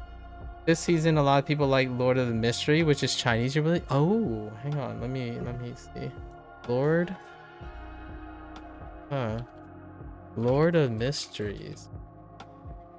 Ooh. Is this like are we talking about like like monster mysteries? The anime monsters? I mean, it kind of gives me that feeling, but maybe more fantasy. Victorian era inspired Lovecraftian horror. You haven't seen it, so not sure if it's good. Interesting. Lovecraftian horror. The imagery that I'm getting is very much like Monster, but Monster is grounded. There's no paranormal things, but it has the same feel. Victoria era England. Interesting. You know, this does really play into like things like Grimm. Uh, what is that? Van Helsing? Kind of your like Dracula stuff, right? Dracula. Back in like Helsing, for example, Helsing stuff, but Chinese, right? Hmm. Interesting. Lord of Mysteries. Oh, have you seen Orb? I haven't started yet, but Orb. Orb is good. That's really trendy. The way I came across Orb was from someone else who's much older, or relatively as old as I am. And Orb has a band that I listen to quite a bit. Sakana Action, Sakana Action, right? And Orb is pretty neat. No, but you've also heard. Yeah, I haven't started this either. I'm looking forward to Dan Da Dan though. So you mentioned Dan Da Dan. I'm looking forward to season 2 of Dan Da Dan. What else? Oh, you know, here's a side note. If you haven't seen it, I know this can be very jarring, but One Piece season 2, the live action, the Netflix has a Netflix. This is golden. So I know people are scarred like really hard with like FMA and all that. You know, the live action like Bleach and less so Rurouni Kenshin and stuff.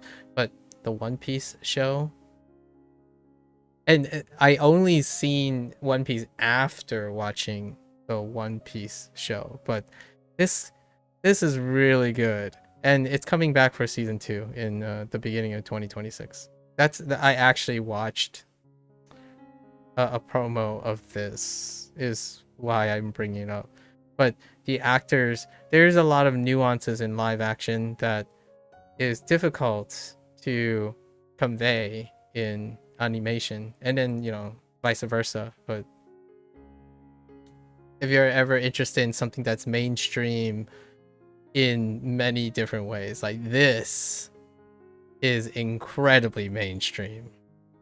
You know what would be kind of funny? I wonder if they dubbed this in Japanese. It's English, by the way. It's a Netflix production, but I'm kind of curious what it would sound like when I hear it in Japanese, if they dubbed it. The live action didn't really grab you that much, but maybe you should give it another try. I watched the Choppa. I watched the Chopper. I usually call him Choppa, but Chopper thing, the Chopper promo, and I'm like, yes, nailed it.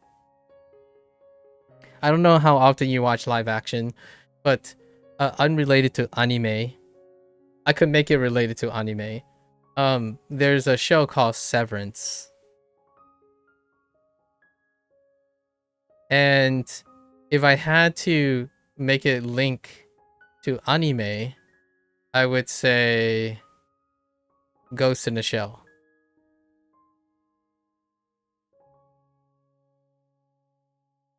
Oh, you love Severance? Nice. I just recently watched Severance. Oh my gosh. The first 2 seasons, absolutely amazing. And then the thing that I can link to is Ghost in the Shell, probably. The concept, Ghost in the Shell is an excellent extension of that type of science fiction writing. Ghost in the Shell, man. And then Severance, oh, Severance is amazing. Absolutely love it. I was wondering when I was gonna meet someone who have seen Severance. Ah, Give me more. It's not gonna be till like 2027 before they come out with more. But in the meantime, you really need to watch Ghost in the Shell. Yeah, it does the same. It operates on the idea of consciousness, right? Consciousness in a technological world. So when and the anachronism here for Ghost in the Shell is surrogate bodies, right? Surrogate bodies. So body transfer. There was another show that did this quite a bit, Alter Carbon, but Alter Carbon got canceled, which typically happens in sci-fi. But Alter Carbon is very similar, where you transfer stacks. Ghost in a Shell was definitely that type of concept, where consciousness can be divided, like you can move consciousness around. And Severance had a really wonderful take on, you know, consciousness and existentialism. There's a movie I typically refer to when doing these things, and that's Internal Sunshine of the Spotless Mind. Is probably Eternal Sunshine of the Spotless Mind or The Truman Show, which both happen to feature Jim Carrey as the main lead in a non-comedic role, sort of. The Eternal Sunshine of the Spotless Mind and Truman Show. That's when you get like Severance and Ghost in a Shell in a like a grounded way. Severance got really big here, so many outie jokes. Yeah. What's your outie like? Which for the record, I think it's brilliant because Severance, the whole outie versus innie. This is you're doing your innie right now, right? This or you're using your outie right now. So your internet presence is your outie. Or you can view it as if you're being honest on the internet, then your internet self is your innie, right? Depending on your perspective, right? My internet self is my outie. When I'm off the internet, it's my innie. Like that's because I use when I'm online, I tell people what as an outie right now, I tell people what I don't show in my innie because it's not that's what makes it not Severance. When you make a disclaimer. So I often say that whatever I'm doing online right now, like this high energy person or a lot more enthusiastic, is because at the end of the day, I'm not as enthusiastic. I'm more spending time rewarding myself. So whenever someone comes up and says, what does studying look like? Studying looks like this. And that's what I'm showing. Practicing doesn't look like this. Practicing doesn't involve me talking about this stuff, getting connected with other people, constantly talking about pop culture and stuff. I actually, when the stream goes off, I'm listening to anime, manga, or doing work, writing, journaling. It's a different person. It's my innie. So I love how they made it so the brilliantness of the show is that they took the anachronism, right? Oh man, they took the anachronism. So the thing that's out of place, out of time, which is the technology, right? The technology is out of place, out of time. And what they do is they make the language and like the world building just good enough because it's so intimate, right? It's like a Wes Anderson film where like all the staging, they made the world small enough, deliberately, intentionally, where when you characterize the world, it feels natural to be in the scope of that world. So when they started reaching out and talking about innies and outies and protests and stuff, it feels incredibly grounded. So it's kind of like people laughed back in the day, cyberpunk, right? Cyberpunk 2077, when people said like chum and what was it? How do you like take out someone?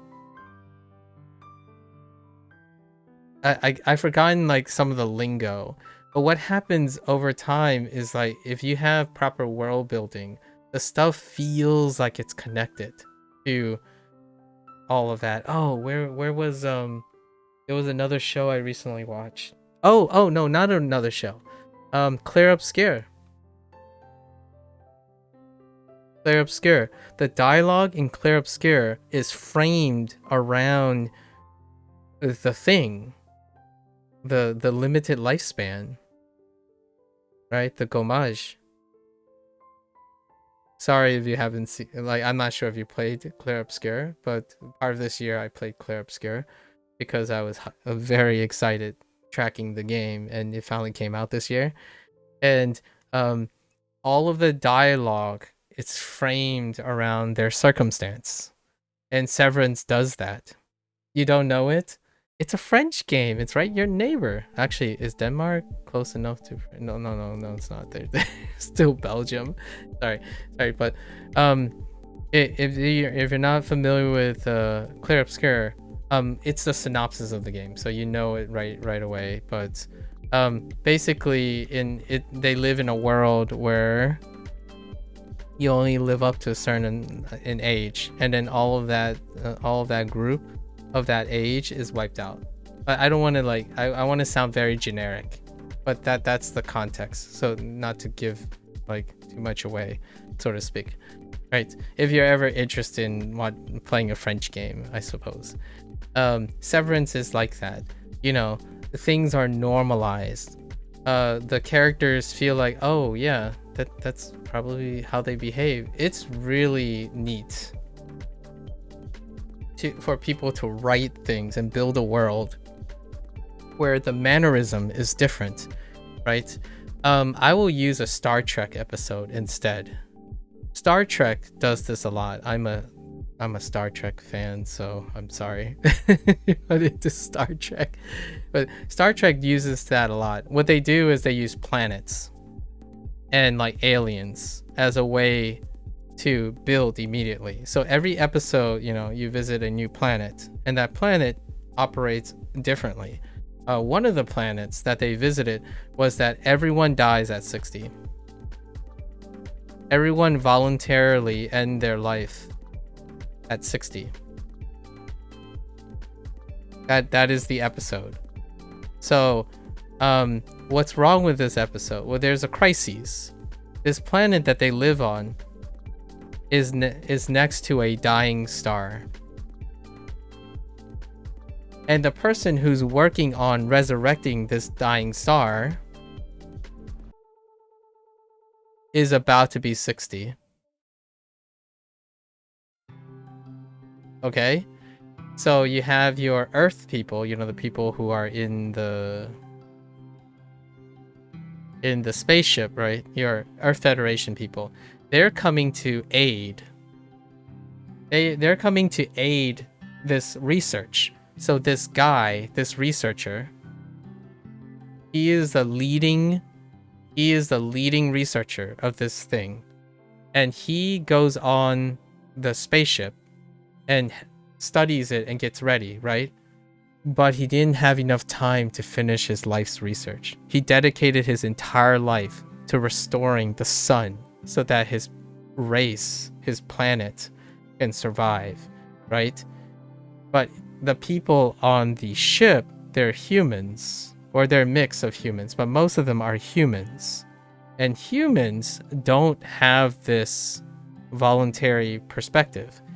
And the reason why they chose the moral dilemma is that at 60, that's when health might start declining. So everyone deliberately decide to spiritually and religiously, right, ritualistically end their life at 60 when none of that happens. So it created a dilemma. And interacting with the humans, this person had second thoughts. And it created a really interesting dilemma where he decided no, he wanted to complete his research instead of passing it on, but that's also punishable by death or like shunned or banishment. So there's that thing. So this is Star Trek. That's what makes Star Trek fantastic. In fact, I've watched like all the Star Treks and I typically dabble in them, and it's gotten to the point where they've covered so many anachronisms and like human condition stuff that if I needed a metaphor or like something to refer to, I typically go back to Star Trek when it comes to the human condition. Like this stuff is interesting. Like imagine if humanity embraced a practice in which that they do not experience the burdens of old age, because of the idea that the later years are not fantastic, right? That is a very interesting question. Another one that I typically use when it comes to thoughts, which is related to Severance, right? It's related to Severance. Is the episode of a place where there is a planet and they can punish people. They can punish people by using a machine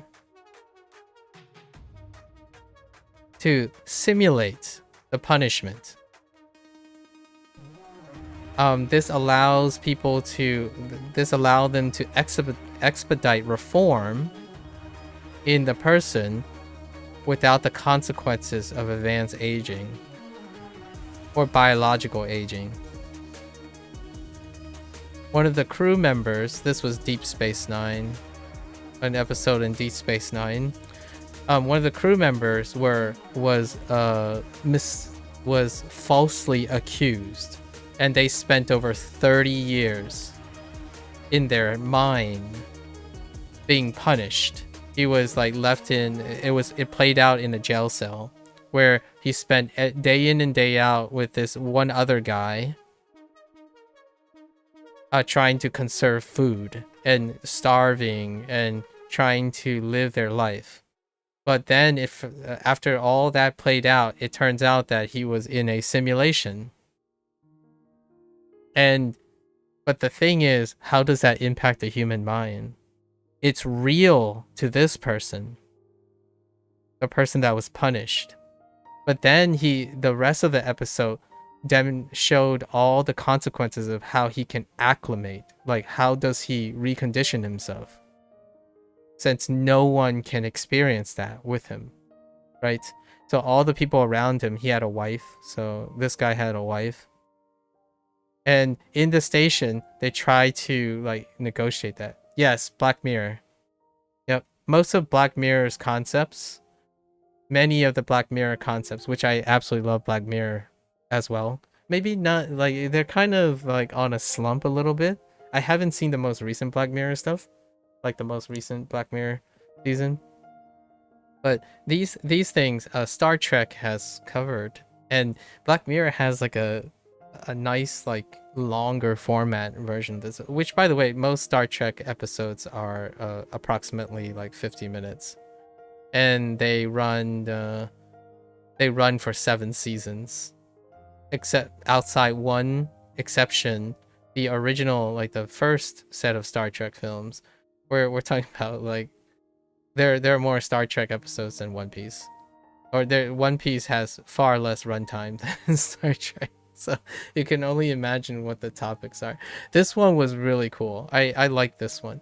And then there was another one where it's a planet, thought crimes. So they have an invention where an invention that can detect when someone has a thought crime. And what would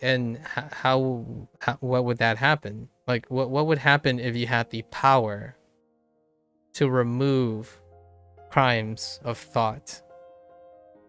So you're humans, right? You're humans from, by the way, in Star Trek, I'm not sure if you're familiar with Star Trek, but Earth is a utopia.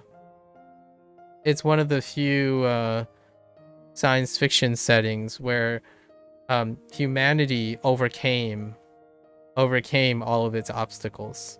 So all the people who travel to the next frontier are people who are coming from an enlightened state to witness the development of like different civilizations that went through different paths. So largely, nearly all of the people that you're following, they are enlightened observers, right? So here, this invention didn't happen. But so in this place, you start up the episode and people are like, something's just not quite right, right? And obviously, some of the human people had thoughts that might have be considered crimes, right? Or witness someone who has a crime. And if you had this power, what would you do? And that's a setup for this episode. There's so many cool episodes. And just thought I share some Star Trek thing. This also sounds like the movie, yes, Minority Report for the precog, right? Precognition, precogs. There is a precog episode in Star Trek. Star Trek does have a precog episode where you use premonition, predicting tools. Yes. There's one where phasic dilation, time dilation. So, you know, if you think of time dilation now, the most mainstream thing is Interstellar by Christopher Nolan, right? Directed by Christopher Nolan. Interstellar, time dilation. But here's another interesting episode that took it a different way. So, it's phasic. There's you know how space and time can fold. So what happens is they were in a situation where the people crash landed on this planet, right? But this planet goes through phases. So what happens is they crash landed, but they're like, I don't know, a couple days off of phasing. And when it phases, it leaves the current plane and jumps into a different plane. And that plane, time moves differently. It moves much faster. Almost 10 times faster.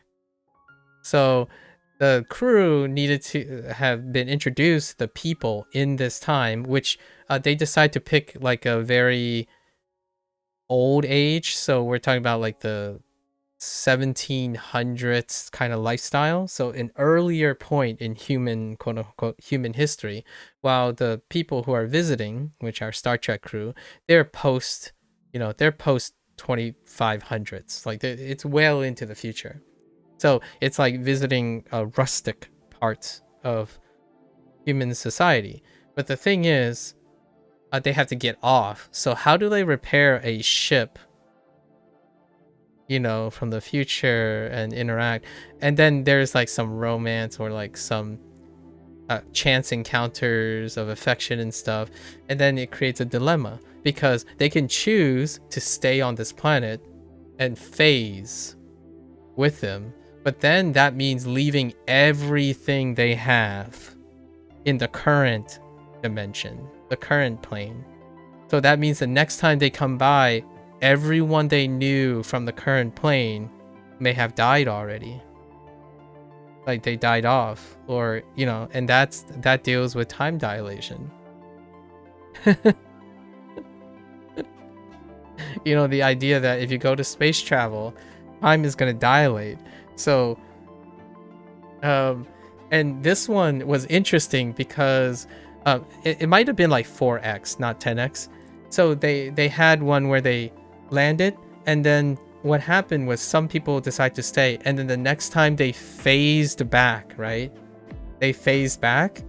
So they got off the ship, or they got their ship out, and at the end, the planet phases back, and what seemed like a couple minutes for the current plane, the planet aged over 1,000 years.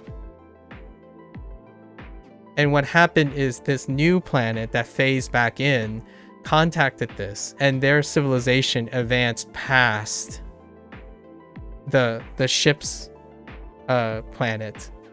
So they what seemed like 10 minutes to the people on the ship was thousands of years. And they knew who these guys were, because over those thousands of years, the people that they met thousands of years ago on this planet kept records.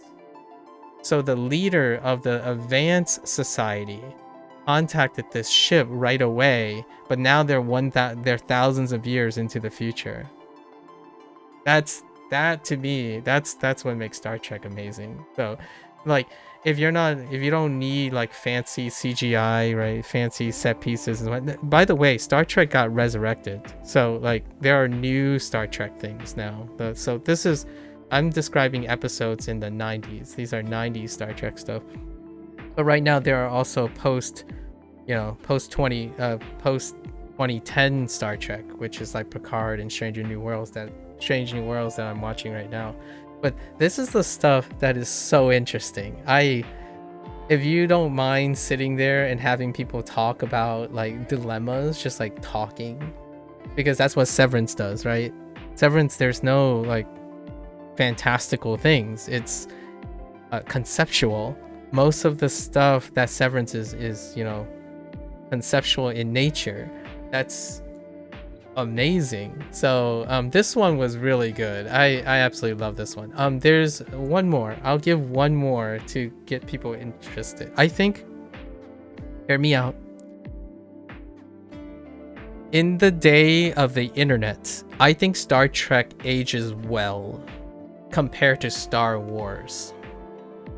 It's not a competition, but there's something about people who like the Star Wars thing. Now there's a lot of the Star Wars thing, but I think the Star Trek thing is catching on, because the age of the internet, it's about information, thinking about things, out of the box things and whatnot. And I think Star Trek has aged very well. Do you really need to go back? Okay, I give you one more episode. I haven't like geeked out to other people who watch Star Trek, but here's one more episode. So it's a planet, and this planet is facing like a calamity. It's facing like a weather problem, right? A weather problem. They live on a very specific planet that requires like perfected climate control, right? This is like related to climate change, actually. So the thing is, these people in this colony, they were a human people who were sent to colonize this planet. And then the Federation is just checking up on them because they're facing a problem. This colony practice eugenics, or not eugenics, but they practice genetic modification. And this is a taboo. This is a taboo in the utopian Earth world. In utopian Earth, it is against the law to...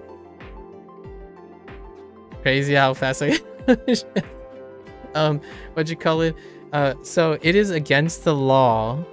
It is against the law to modify yourself. So in the utopian world, it has been accommodated that everyone lives naturally based on the evolutionary process of their thing. But in this colony, they practice genetic modification. So it is completely, perfectly ratioed. Perfectly ratioed. So people are born, designed to do things. So when they stopped, they were... there's only one of everybody. There's no redundancy. Everyone is born and designed and engineered to do something. So in the beginning of the episode, they showed a musician, right? someone who is born to be a musician. So, what would happen when a crew of independent society, like came from a independent society where there are redundancies and happenstance and quote unquote sub optimization, right? People have overlapping roles and stuff. And you're wondering, like, well, if this colony is perfectly genetically modified to have perfect ratios to solve everything,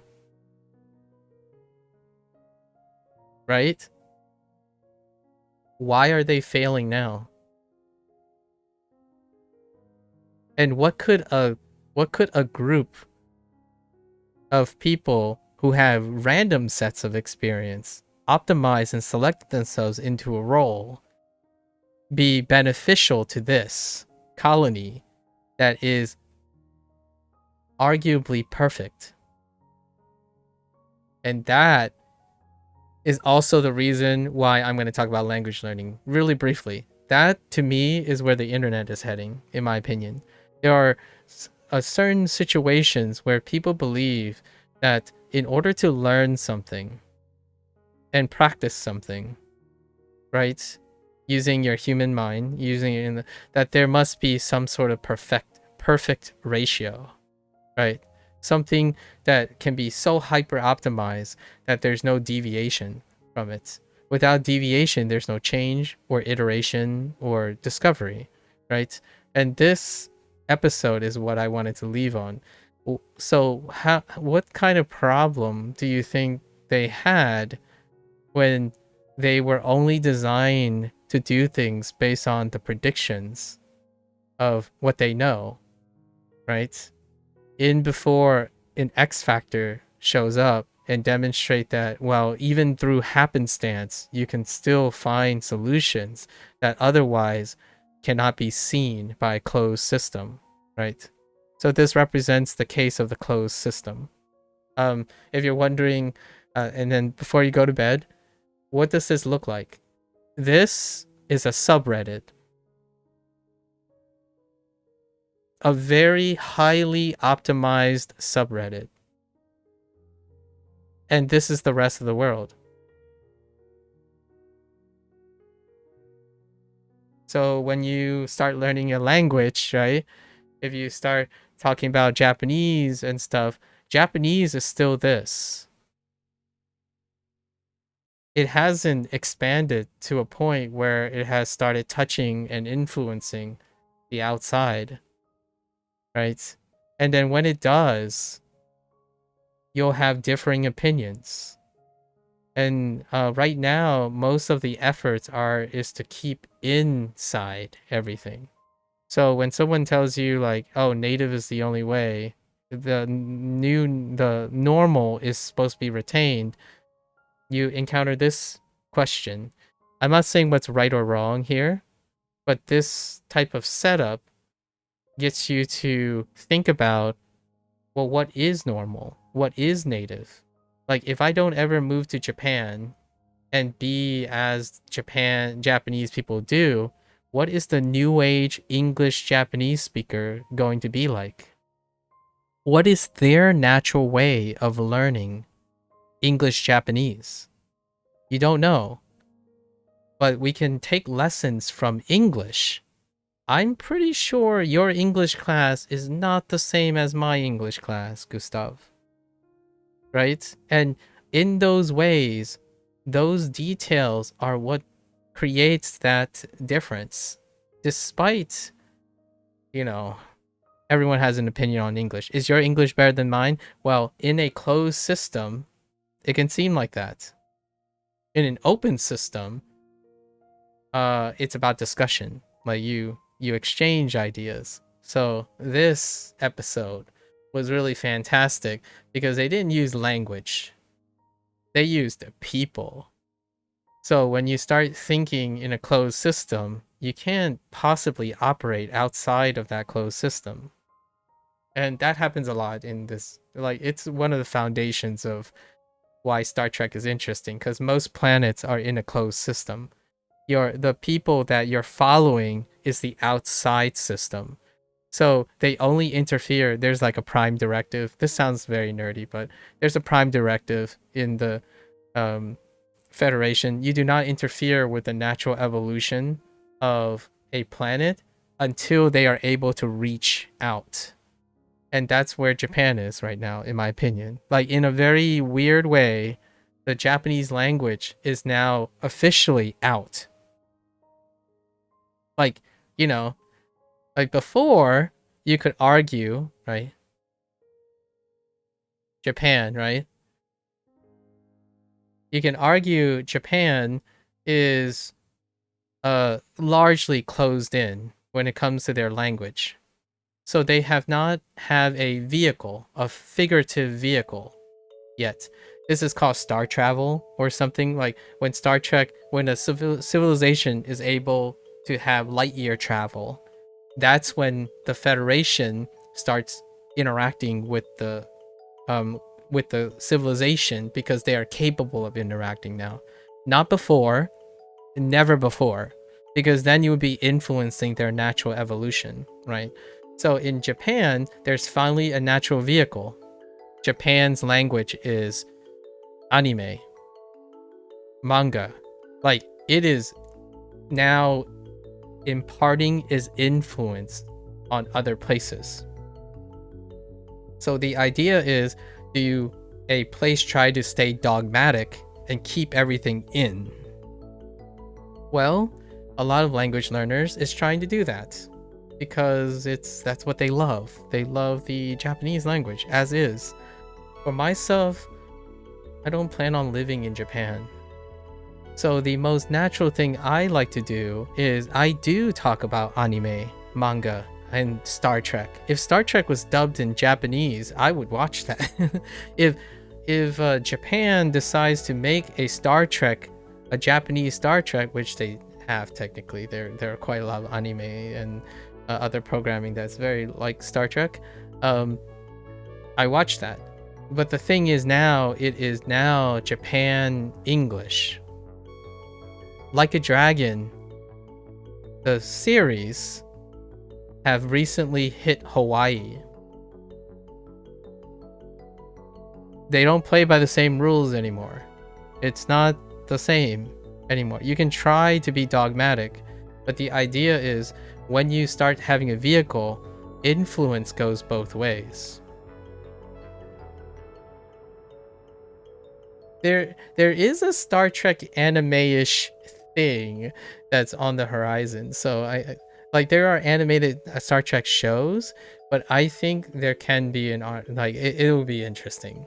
Like that's what I mean. So just a last thought for the time being. I'm a little biased, and I will reveal my bias. I do not live in Japan. I do not plan on staying in Japan for extended amount of time. I would love to visit Japan, participate in its civilization, right? And operate by its rules. But some part of me know that it's inappropriate for me to part influence on a system if I don't plan to be part of that system. So I am a product of diaspora. My family is Chinese, and they integrated into American lifestyle. So for me, no matter how much I would desire this, I am neither of these things wholeheartedly, right? But one of the things that is true is this pocket exists more in the United States than in China. So that's kind of where I am with language learning as well. Like, I like talking to people using English and Japanese. It's different when someone comes at my face and say, you'll never be fluent in Japanese because you speak in English. It's like, yes, I do, because I like talking in English and Japanese at the same time. So that is the very different mindset. And I think there's a mutual place to live in that way. If you plan on spending the rest of your life in a closed system of Japanese society, you got to do everything possible to lift your identity and be that.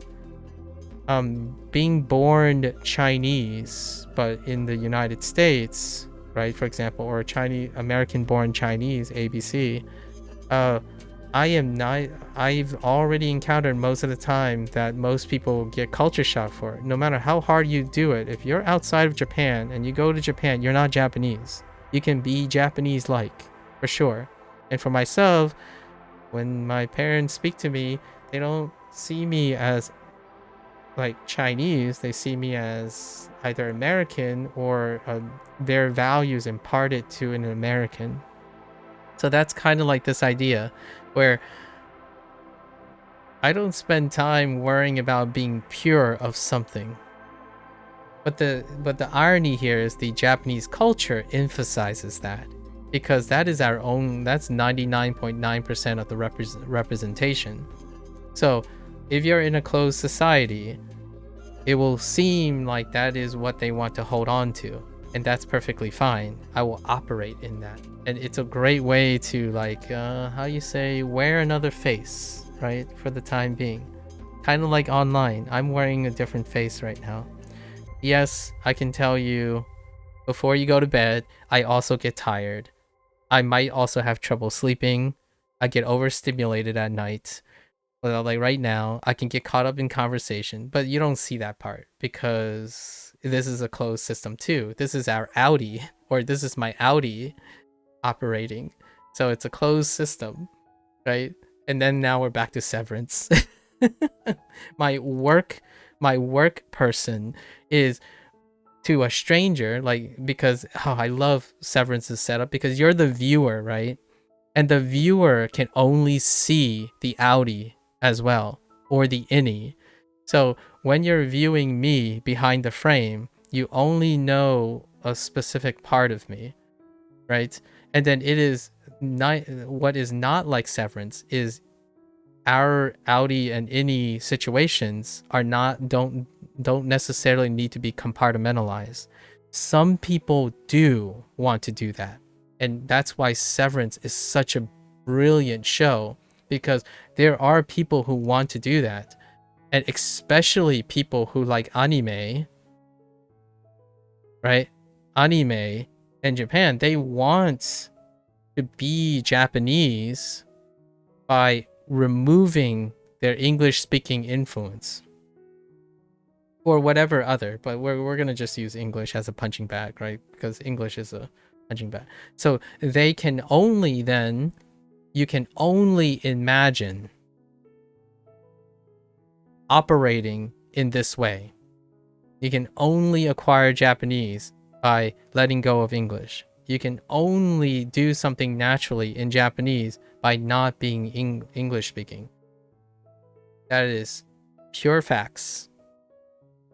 Yes. The question is, do the person want to do that? And that's where habit formation and all that stuff comes in to play, and problem solving, critical thinking. I don't.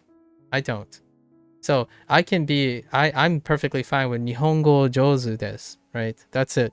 Nihongo Jozu, but not really, you know, not really. 不是真的, right? 不是真的, just Nihongo Jozu 少し, 一点, right? Just a little bit. But that's what Star Trek and all that other stuff involves. Okay. I'll let you go, Gustav. But yeah, I was gonna go into Chinese now, so that's probably not gonna be as relevant. But hey, if you're ever interested in Chinese, like Hanzi, you dabble in Hanzi, let me know. I would love to. Or you dabble in Star Trek, let me know. I'm all for sitting down and talking about it. Yeah, I hope you sleep well, Gustav. Hopefully this isn't it wasn't too overstimulating, and that overstimulation may make sleeping a little tougher, right? So sleep well. Thanks for hanging out. Yeah, and good luck with your Japanese as well. Yep. And I'll have to look into this Lord of Mysteries thing and this Asoi. Asoi looks cute. I like how It's a cute looking site. Or like, oh, okay. I have to tell you what it's like. Okay. Okay. Oh yeah, I forgot. I need to start with my thing. Alright. So, with that said, yesterday, oh, there are the characters. So what are the characters that we need to know yesterday? So we had three vocabulary words, right? Three vocabulary words. It was...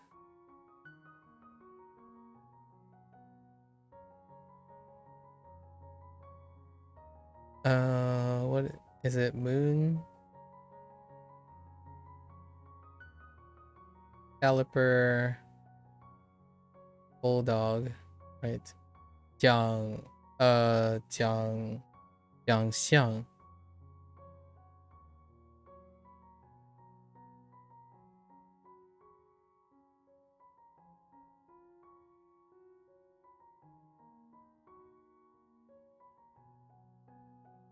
奖项, which is what again?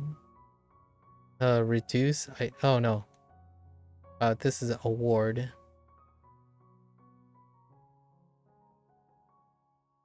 Then we have groom. 新郎. 新郎.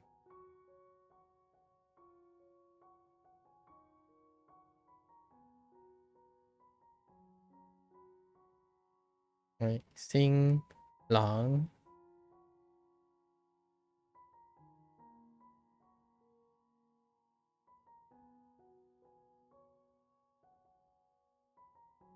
Just groom. 冲. Something about conflict. 冲突. 冲突是 Oops.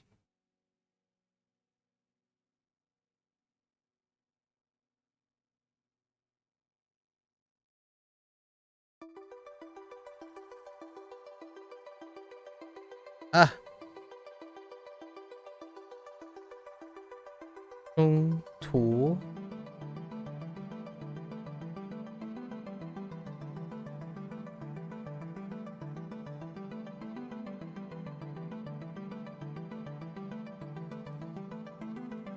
Conflict.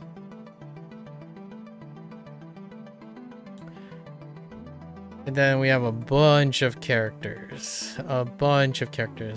Guy is one of them.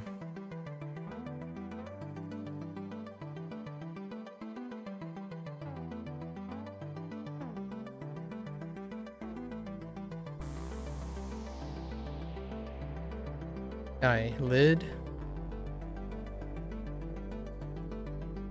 Chang.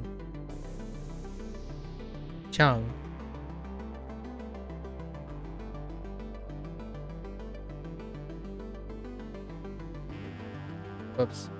Not Chang.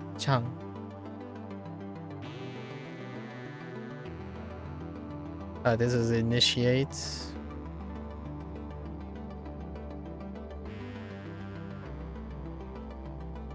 Nai.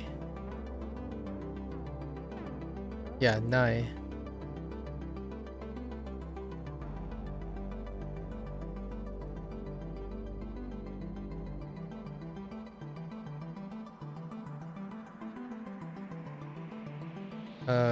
What is that? Nai. Endure.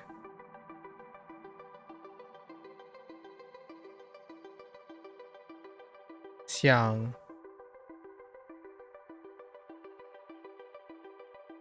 No, Xian. Not Xiang. Xian. Xian is leisure. I have three more characters somewhere. Tang. Just Tang.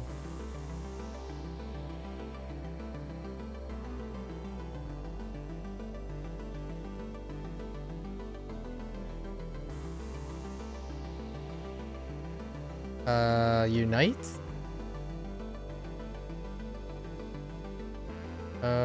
Okay.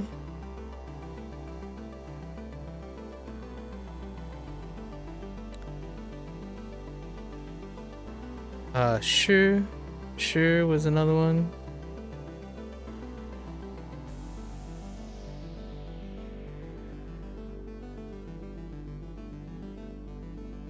Shi, just poem. And Chao.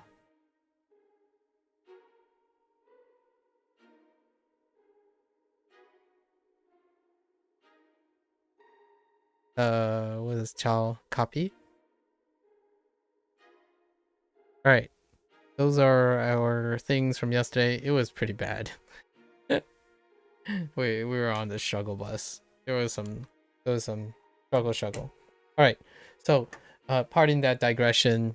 I gotta go to the bathroom because of it. So I'll be back before we start our lessons. Thank you.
Okay.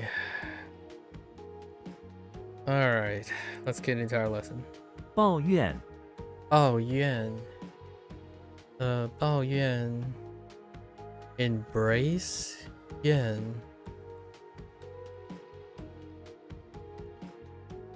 embrace resentment to complain. All right, that's fine.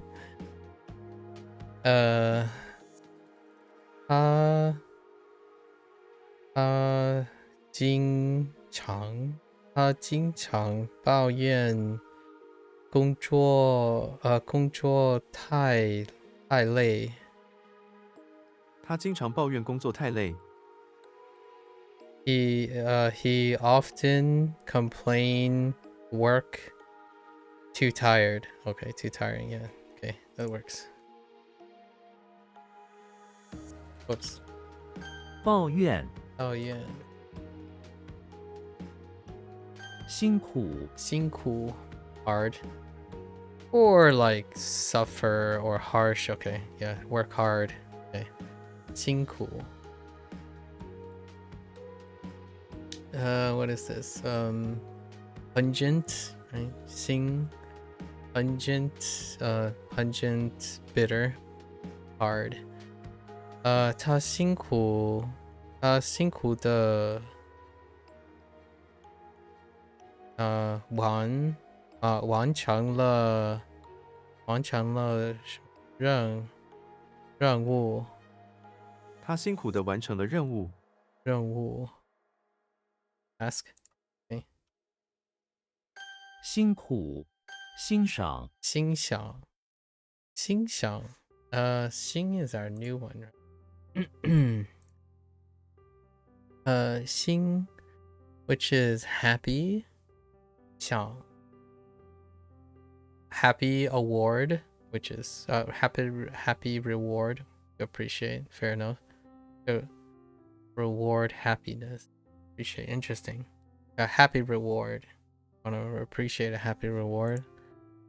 Something is to treat as sort of reward that makes you happy because you think it's so great. To enjoy. Okay. I was thinking it does remind me of enjoy. The other that deals with 想 欣赏 他很欣赏他的工作 I appreciate it. 欣赏欣赏滑梯滑梯滑 what was 滑 slippery ladder slide.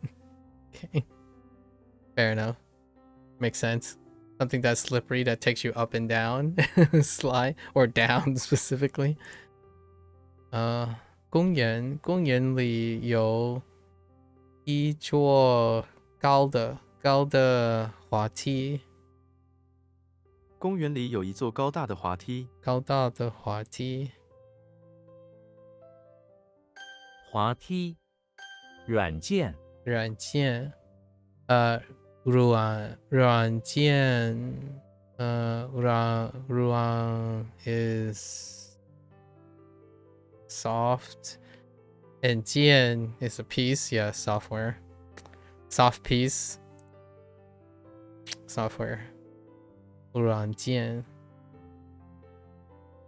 I have no idea what that counter is. 这 something 软件和容易使用 I don't know what this counter is. 这款软件很容易使用。这款软件很容易使用。Antivirus. Well, that's an interesting way to express antivirus. 软件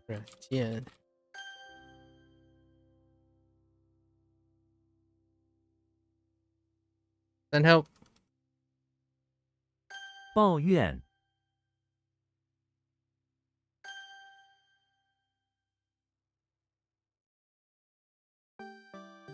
欣赏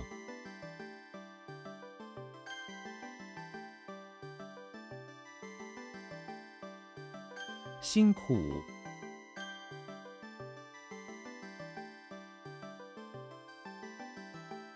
软件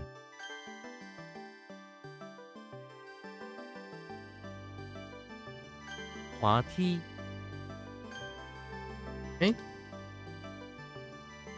低估 to underestimate. 低估 how did 估 work? Estimate and then under. Okay, yeah, low estimate, underestimate. 低估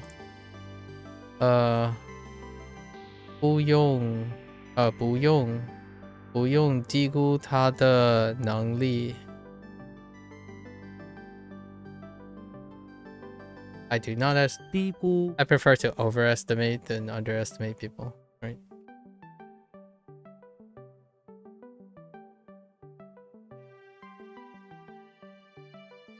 In the matter of potential, not necessarily the pragmatic risk taking. Like I guess there should be a caveat on making decisions based on risk taking by like cost risk analyses when it comes to overestimating people. That's fair though. That would be one of the situations that I would not do that, or maybe minimize that. Otherwise, in the matter of potential, I tend to want to overestimate people than underestimate them. For personal vigilance and due diligence.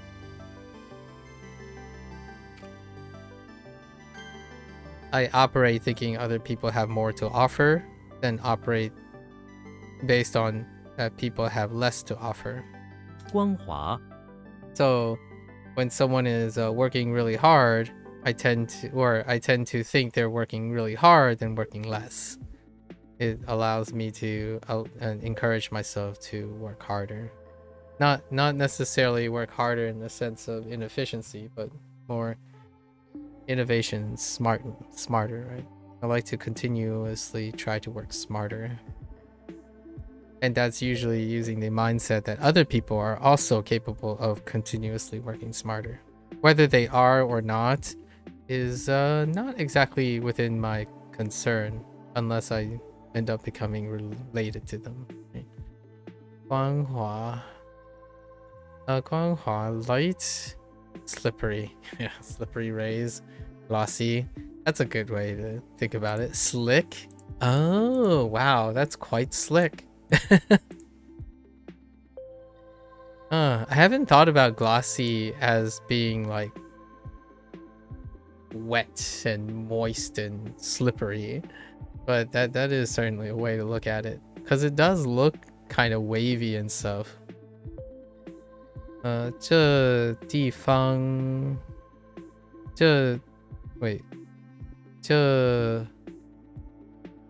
地方，地板，这地板很光滑。这地板很光滑。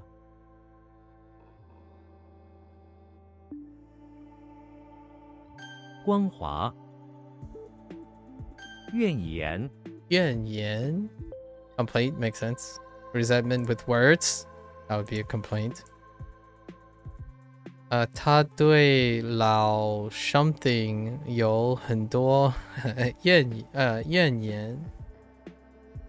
老板 that's 老板。他对老板有很多怨言。老板 yeah 老板 okay 怨言。估计。estimate, calculate, to be estimating. 我估计他会放 something 气。我估计他会放弃。I don't know that character yet, but 放弃 would be give up. I was just looking at give up there. Like I have no idea what that is. 估计。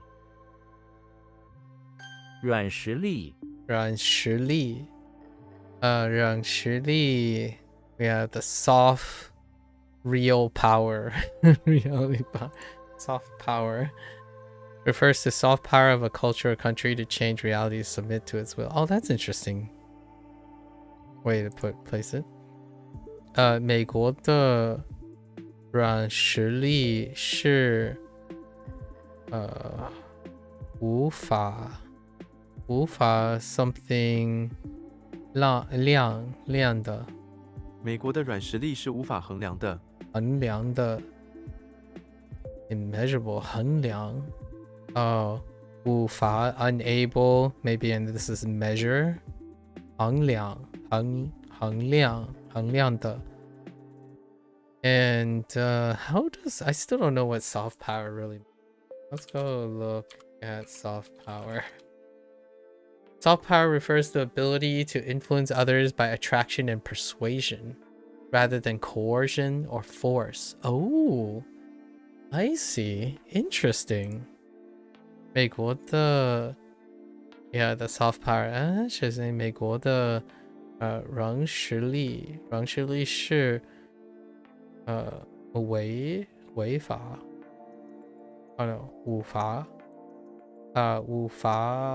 衡量的。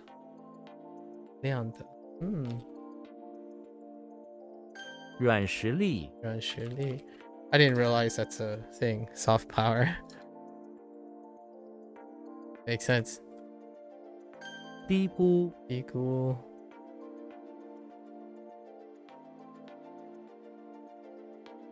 okay. 软实力。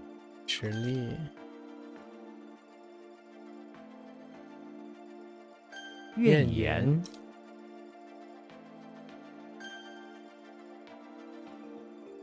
光滑光滑。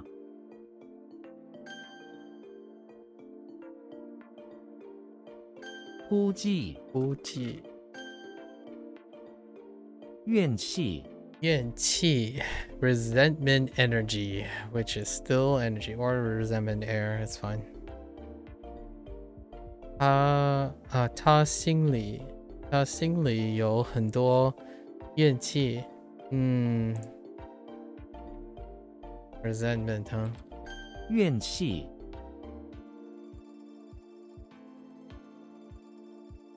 堆积。堆积。堆 is to pile, and then 积 pile and 积 accumulate. Yeah, pile to accumulate to pile up makes sense. 堆积。堆 could end up getting lost. 堆 just trying to oh, excuse me. I'm a little I'm like sobering up from my enthusiasm earlier. I might have expended too much of my okay, all right. 堆积 to accumulate. Just thinking going through the ropes. 堆积。 Sometimes I don't, like most of the time, I would say 9 out of 10 times I would go with a gut feeling first because that's kind of the point. And then I would randomly select in those times to go over some of the stuff to see if it's still intact. If it's not not that crucial. We gotta check every once in a while. Do some maintenance. 飞机土堆。土堆 third pile makes sense. Literal third pile. 那个土堆看起来像小香 mound. I don't know what mound is yet. 那个土堆看起来像小山丘。小山丘 do I? 丘 would be Herbie in front of the bakery. Something to do with a small hill. Something to do with a hill. 土堆。堆下。下 frightened. What is the thing to the right? Oh, it's separate things. Oh no. Hey, we got a new component. It's been a while. A pedestal. What was this in Wanikani? Pi? I think they ascribe pi to this, right? It's pi. Pedestal, huh? We have crimson. Aka. Aka is crimson. Also, yeah, also is also. Go. With a capital G? Like the game Go? The game of Go? Race. Oh yeah, it is in nose. This nose. Where was this nose instead of how do we B? B. Interesting. What's this? Oh, B. Okay. Oh, I know why. We were using nose as a component. Yes. A pedestal. Oh, I don't know how I feel about a pedestal. It kind of just looks like a table. But we already have a table, so I guess I'm gonna be telling myself, this is not a table. What could it be? Alright. 下。Yeah, okay. So what does that mean? I have crosses, tables, legs, fins, and mouths. Okay. Alright. Okay. Xena is in Xena is in the bathroom of the auditorium, where she finds 2 frightening stage props that are next to the sink being cleaned. They each consist of a pedestal with 2 fins sticking out the side and an eerie cross at the top. Xena is so frightened that she yelps with a scream out of her mouth before running away. That seems a little uncharacteristic.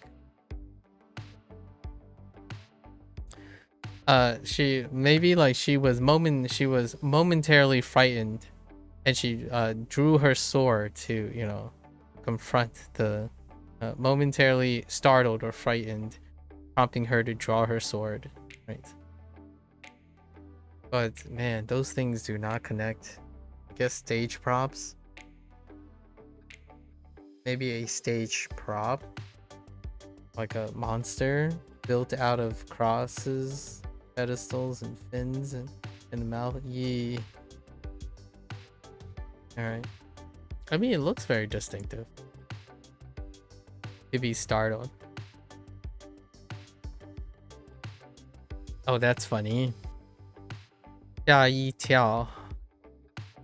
Frightened once jump. Like get like jump scare or something. So you got frightened and then you jumped once. 吓人.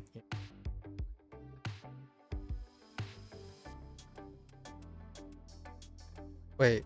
Oh. 下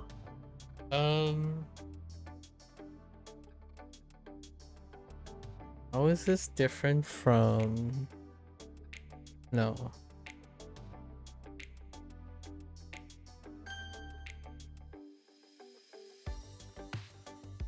I think we're gonna have a problem with pedestal. Possibly in the future.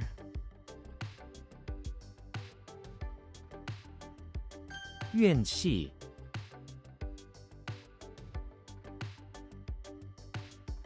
Wait.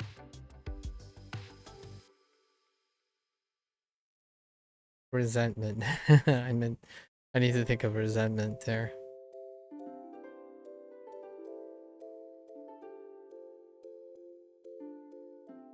土堆 Okay.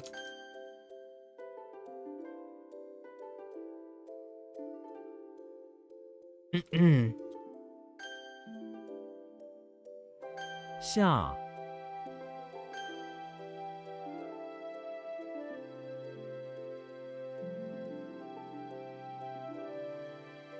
堆积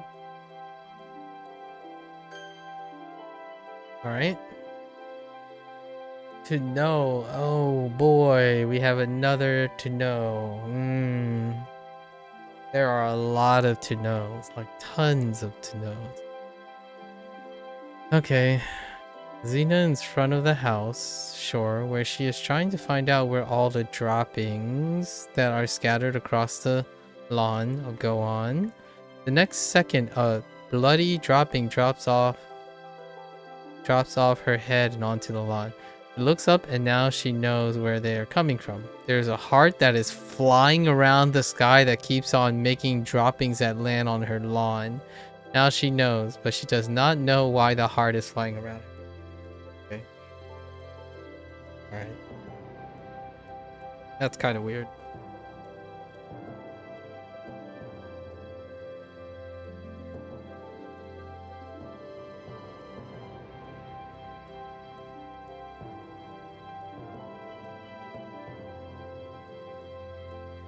Okay, so let's change this a little bit.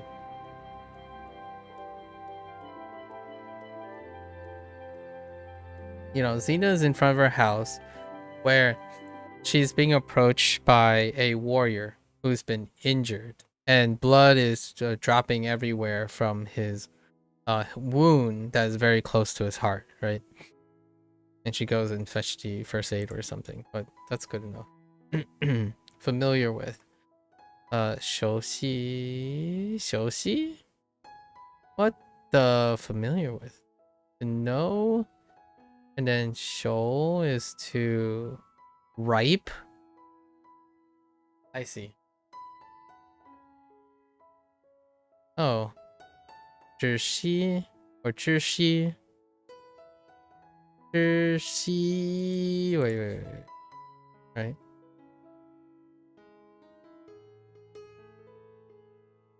Okay. Makes sense? No. 窒息 okay. No. Xi Okay. 胜 Sheng.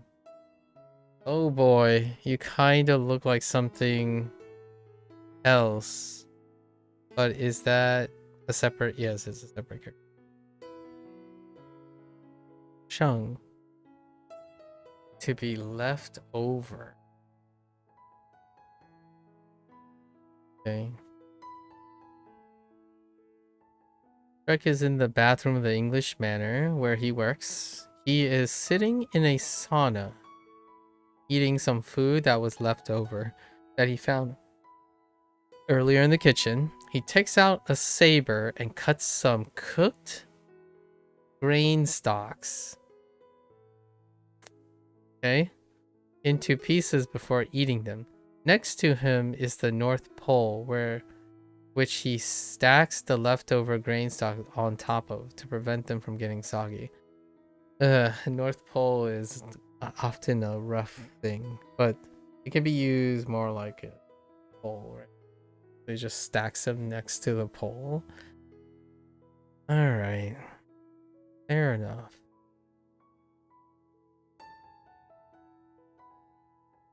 Put that, file it away. Okay. Surplus. Yep. That is surplus, alright. To be leftover surplus, which is surplus. When you have surplus, you have things left over, right? Oh. 剩余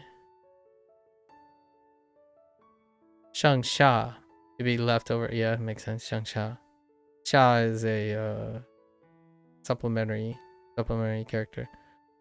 过上 to pass through to the leftover, which is still surplus. Yes. Wow, 3.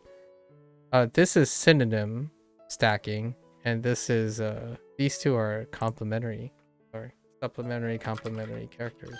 胜 Sheng, 烧 Shao, a little. Xiao is a few, and Xiao no, so Xiao Xiao is a few, Xiao is a little, and Xiao no, Xiao, not Xiao. Xiao is small. What? Why?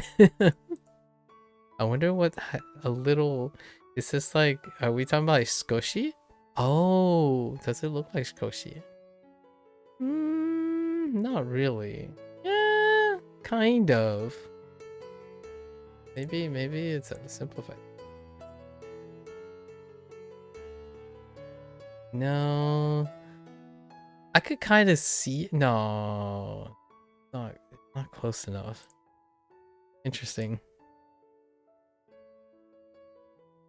Trek is in front of the barn with a little grain stalk problem. Okay, in the barn. Okay. There's a little left over from this year's harvest, so he gathers the leftover in a pile and tries to light them with sparks from hitting rocks together. Okay, that sounds like potential. But the pile refuses to catch fire. He paces back and forth along the red barn door, weighing his options. The situation is not dire, but he is getting a little annoyed. Okay, fair enough. Maybe I feel like a different way would be like little by little he is trying to generate sparks, right? To set, and little by little the grain stalk catches on fire, or the fire is being stoked to something. Maybe to get rid of the bad harvest, like not necessarily good harvest. The bad stuff. I have no use. 消尾 How does way work?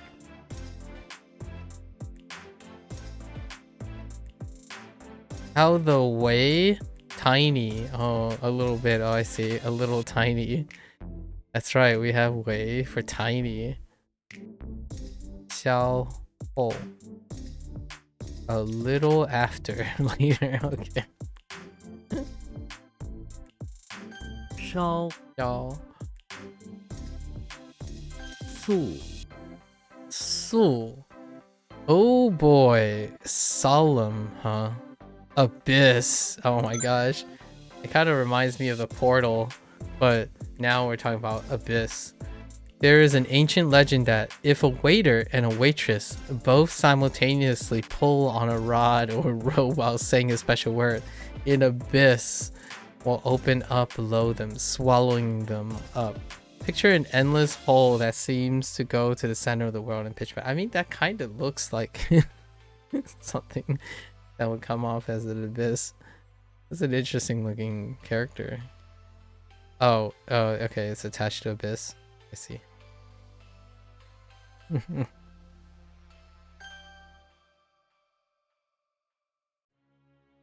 It's kind of like Portal, kind of difficult to forget. 速 So, alright, so now how do we get this though? Two components today. Superman is in the bathroom of the house, looking quite solemn as he gets on his knees and places a superhero pen inside the bathtub. In the next second, a solemn gong sounds and the bathtub turns into endless abyss. Superman gets up and solemnly begins to fly down the abyss to carry out some solemn superhero business. Okay. I mean, that's kind of bordering paranormal, but that's okay. Okay, alright. Superhero business in the abyss. Summoning a portal into the abyss. In the bathtub. With a pen. Solemn. Alright. Is there another word I could use? Solemn. Serious. 中? No. 严肃. Strict, solemn. Interesting. You get serious. Strict and solemn. 肃清. Eliminate. That's quite a pivot. And then we have another solemn word, maybe? 肃穆. Okay. This one can be tough. 速 Yeah. It's highly recognizable for now. Except for its meaning.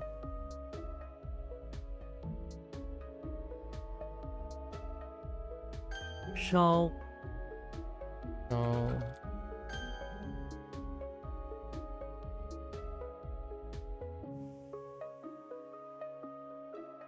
Ooh. I'm suddenly feeling very tired. Sorry. 速 Okay.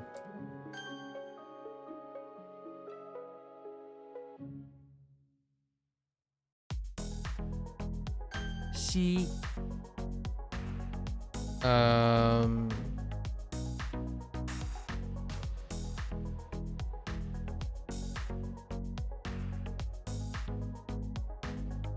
What the heck is she?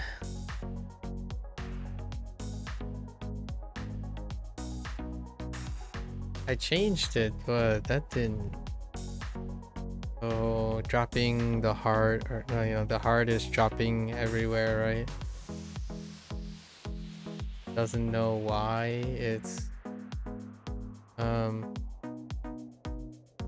I can't seem to remember what the word is. The heck? Oh no. Oh, I didn't even incorporate it into the new one. Someone she knows dropped by, and she's gonna, you know, bring the first aid because she knows how to help the person.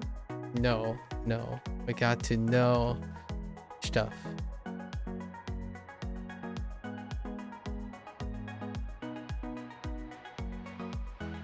胜 正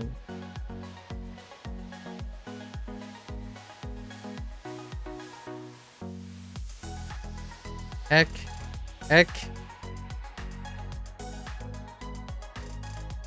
was like cutting some grain stalks. Some on the kitchen earlier. I don't remember the words. To be left over. Oh, leftover grain stalks from the kitchen. Some leftover food. Okay. All right. Okay.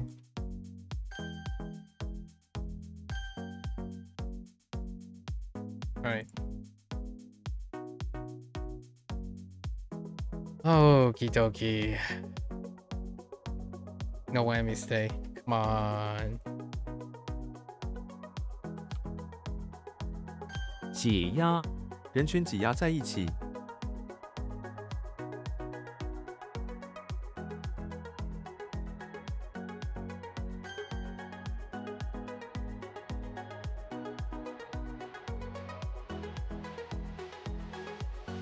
Heck.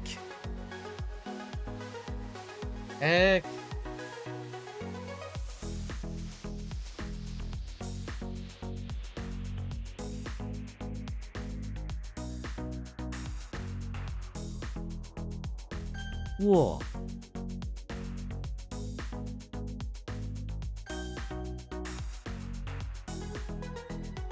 按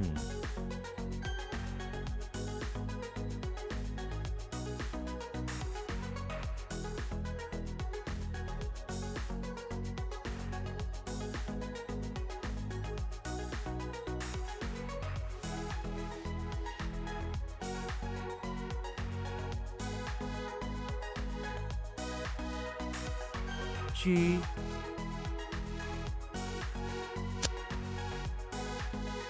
What? Oops.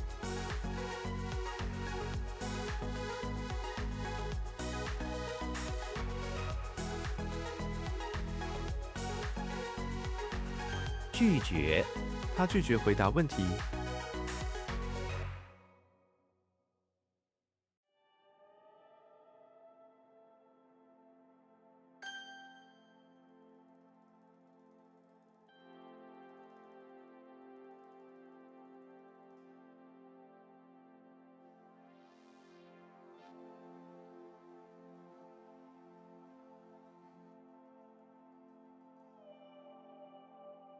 What? I must be getting that confused with something.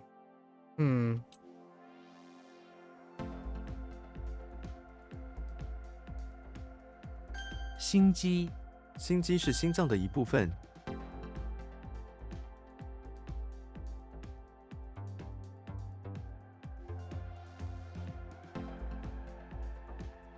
矮人矮人的房子建在山洞里，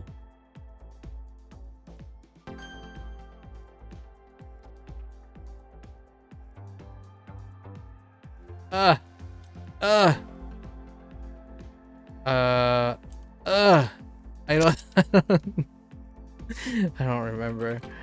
Okay. 前途这份工作有很好的前途，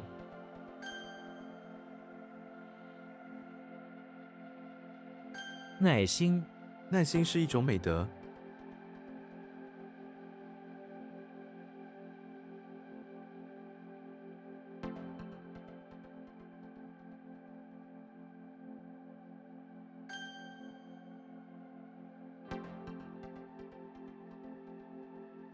公尺他身高1公尺，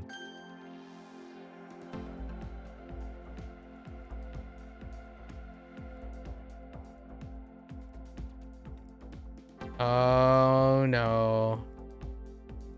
Oh no. Wait.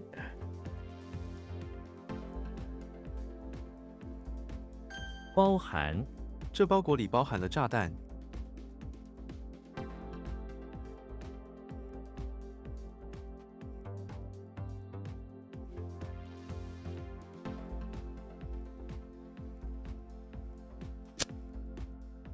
What?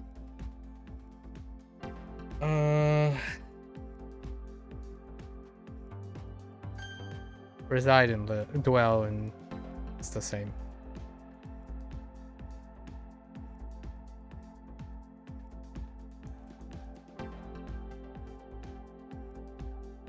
敌视，我受够了你的敌视。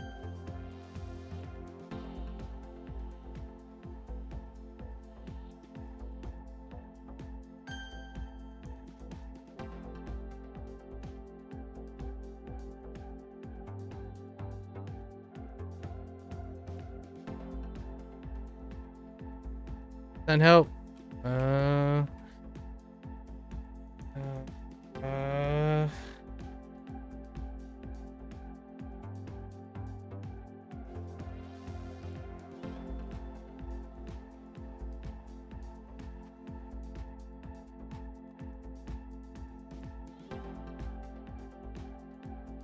Oh no, I don't remember.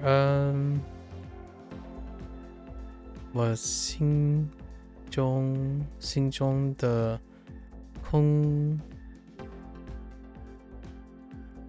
something.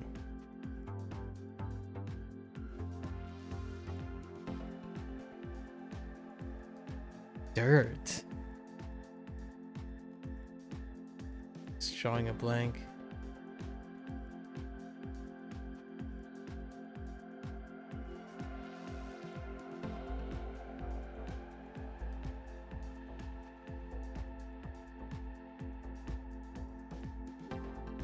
Not that. Oh, we're still thinking like tool, right? Dirt and tool.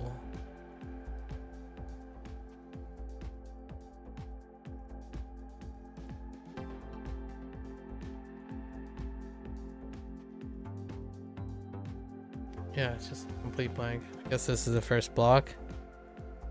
钱. Oh, this is not the first time this has happened. Tian is not the first time. Oh my gosh, it's happened again. That's so disappointing. It's yet another time that's happened. How does the tool thing work? Yeah, I don't know how the tool thing works. 密码，请输入你的密码。填补，填补我心中的空洞。Alright, something sucks. You suck. Because... Oh, it's true. Oh, I needed to interpret it as true. Actually, that's good. If I actually thought about it as true and not cool. 10 Heck, 窗， we didn't even pass the 20 mark yet. You know? Dang it! What? Oh. Oh no.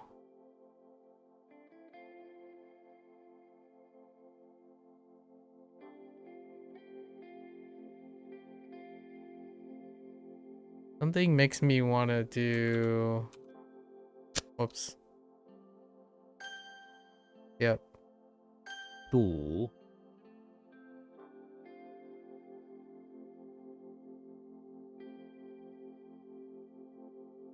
Oh, no.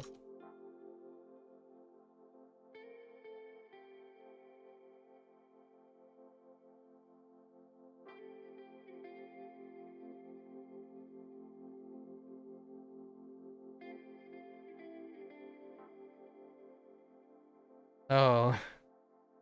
西，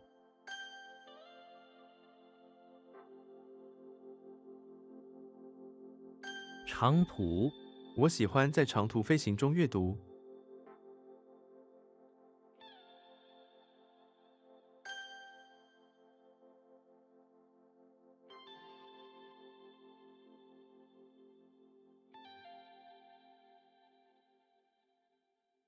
子孙，我们的子孙。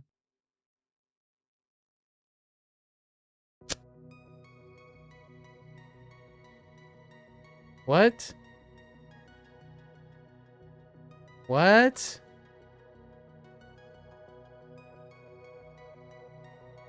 前辈，这位前辈教会了我很多事情。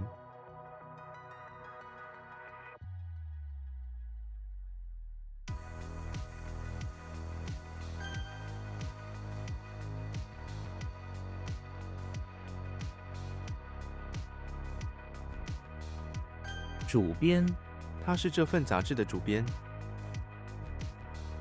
Or editor. That's fine. Oh, this is Vermilion.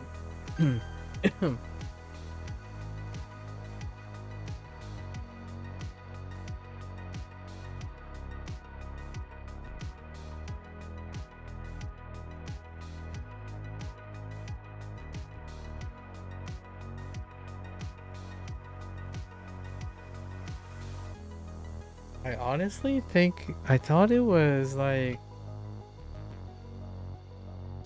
what? Oh no, I totally typed C. Oh, maybe I typed C. It was C. Did I mess up the Tian when I typed C before? Oh, I went down the wrong path. It's fine. It's what I think. Initially.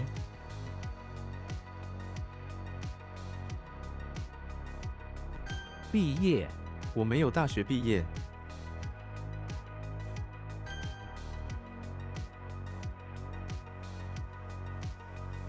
敌，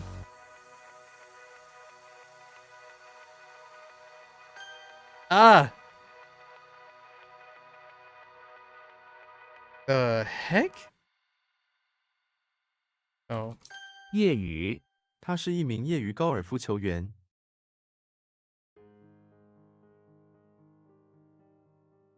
I have no idea what that is. Huh. At the moment. Excuse me? Oh.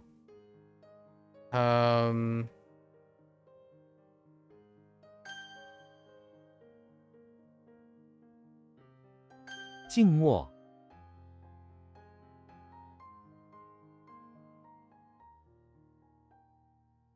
腐败，这个世界腐败吗？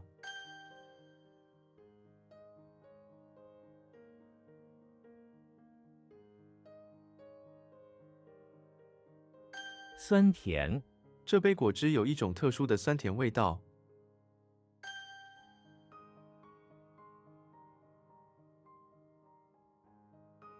just trucking along.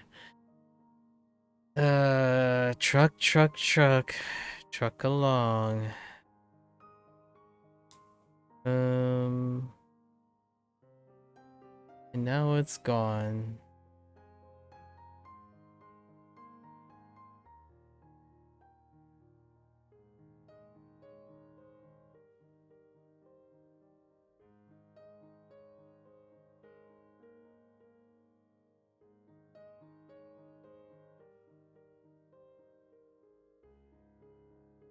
I had you for a while, and now you're just gone.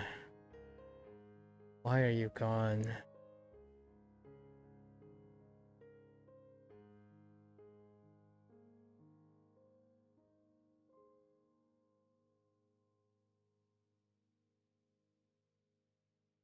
Bù yào, bù yào zai, 排队让 something 性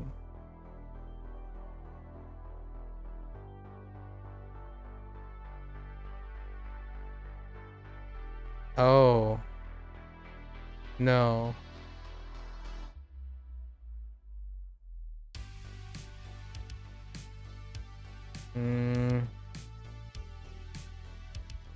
Nah, we're not gonna wait on this.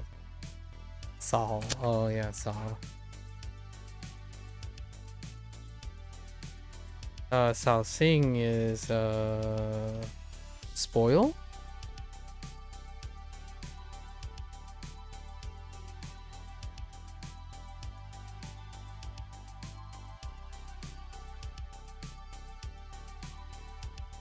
And what the heck is this? Oh, descendants? Oh, grandchildren are descendants.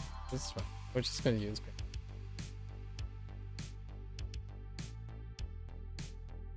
So stop. 前戏，今晚是婚礼前夕， Oh.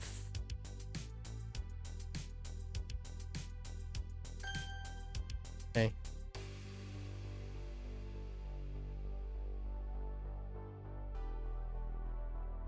Uh-oh. Ah! 扫兴，不要在派对上扫兴。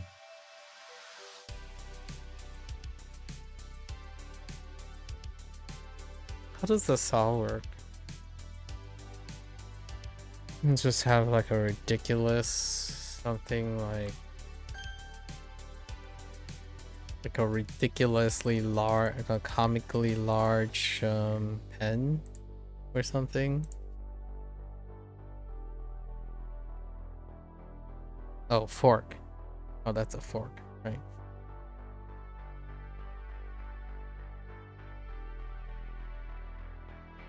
Kind of tough. Saul is kind of tough.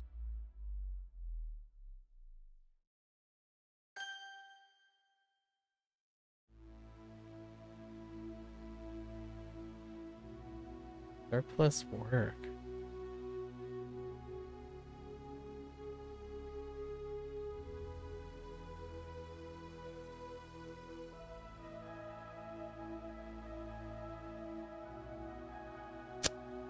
I don't know what this is. Amateur. Oh. I guess we're just gonna. I'm gonna block this. There's no way. There's no way. We're just gonna take our lumps on that one. Maybe it'll stick, maybe it won't. 干粮，干粮可以保存很久。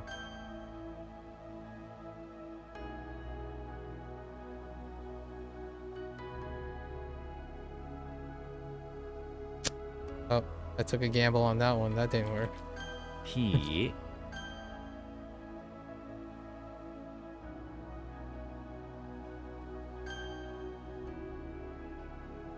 We worked on this.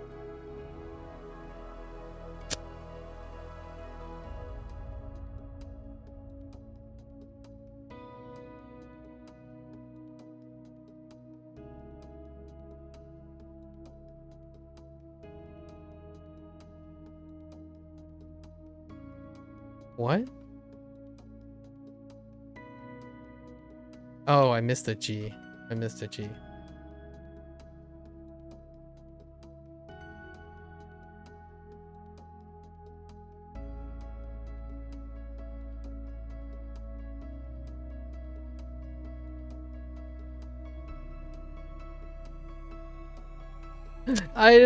I couldn't decide. Oh.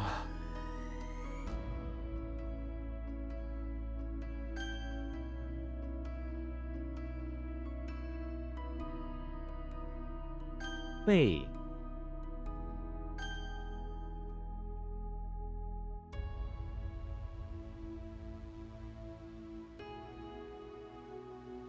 It's gone. Oh wait, no, it's not.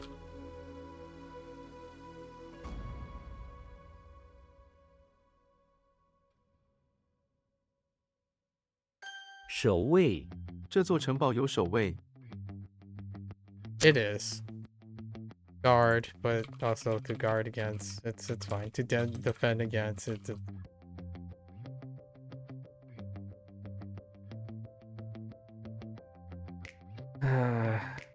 Okay.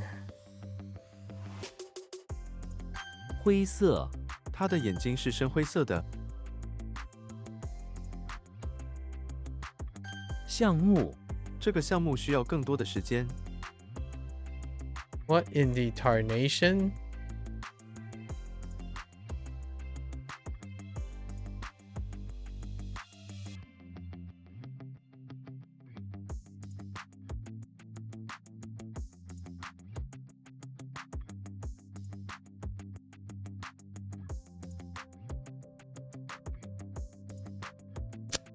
item and I? What is Nay. that? Oh, is it like program? Huh. 辣 Hmm. 电池这种电池不环保。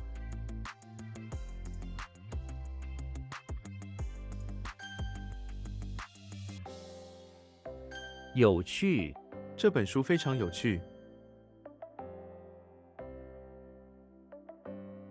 What in the actual tarnation? It's a project? Yeah, program is fine too.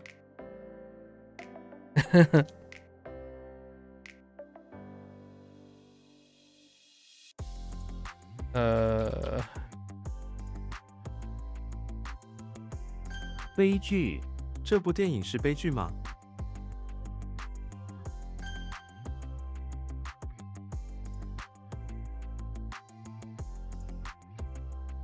ah! Wait.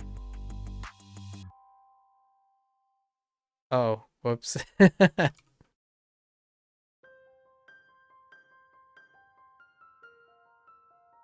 儿童儿童是我们的未来。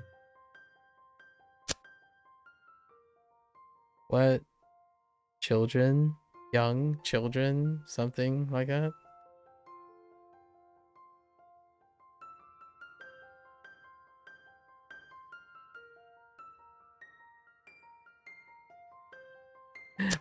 What is going on with that one?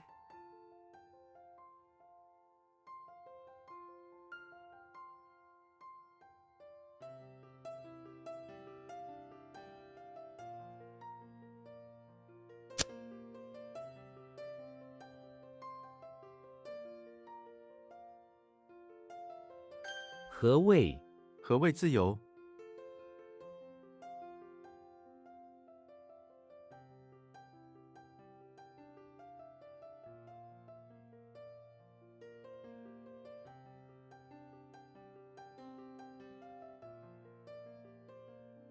I don't recall the pivot. How? What is? Oh, no. That's fine. I'm not gonna go over that either. Not today.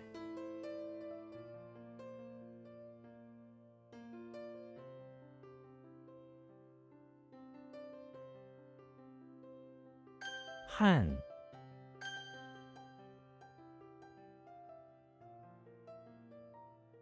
What in the Big and Tree?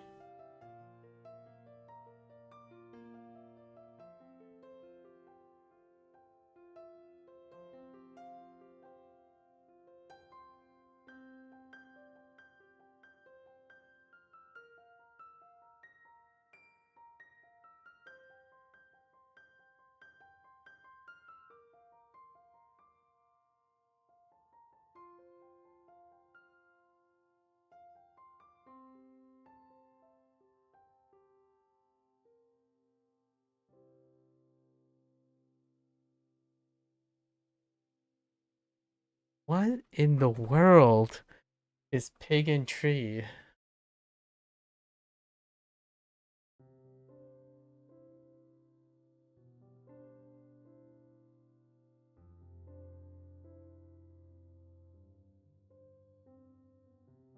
Oh.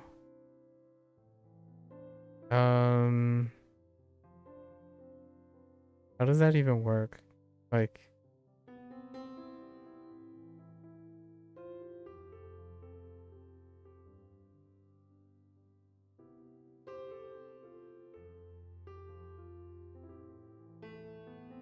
the nuclear power plant, right? Nucleus?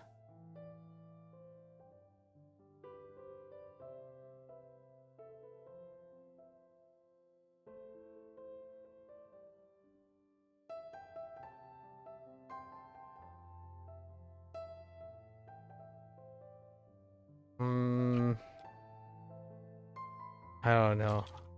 Let's see. Let's try this. I have no idea right now. Vegan tree. 我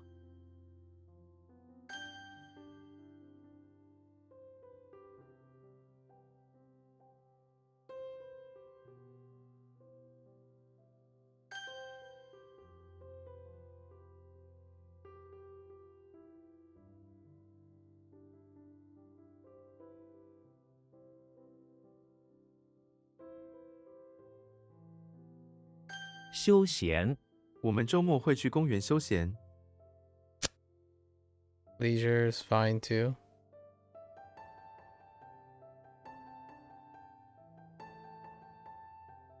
唯独唯独他有这本书。 诗句 那是我最喜欢的诗句。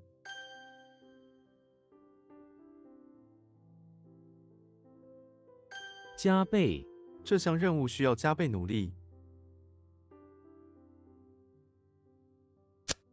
Multiply. I guess add is a arithmetic thing, but it's multiply. Multiply is fine.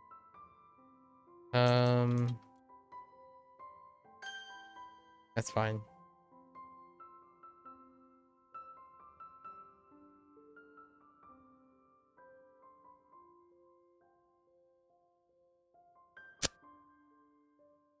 Oh, Aomi. That's a typo. I can Dong.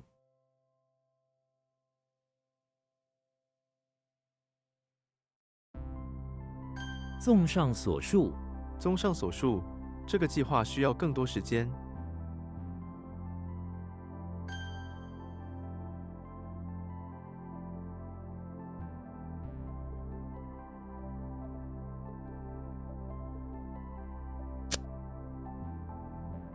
Double. Multiply is fine.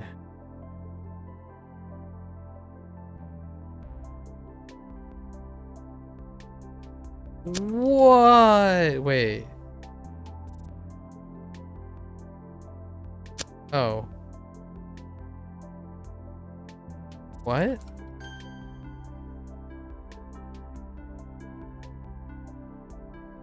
Oops, that's the wrong tone. 理 Oh wait, that's logic. Wait, is that supposed to be logic?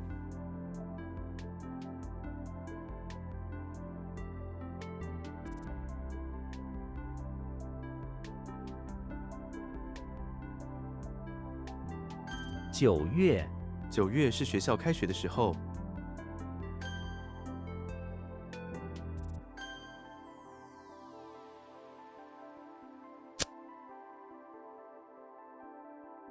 Oh, wrong tone. 毫米1公尺含有1000毫米。 Okay, we practice this. Ah! And I messed up the right one. 火车我不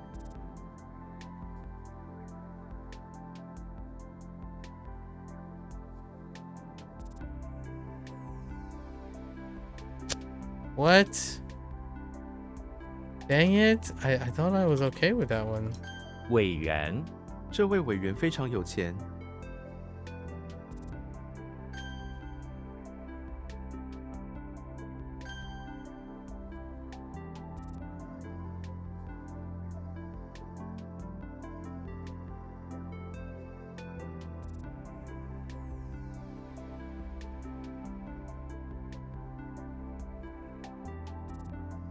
I thought this was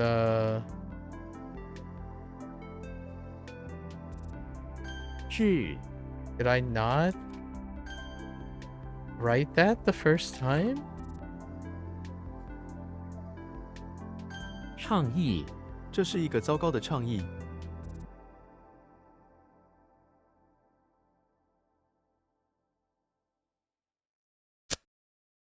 Initiate discussion.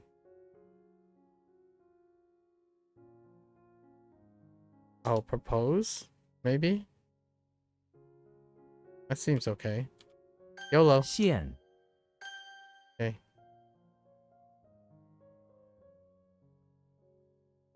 How does the pig work? Oh, wait.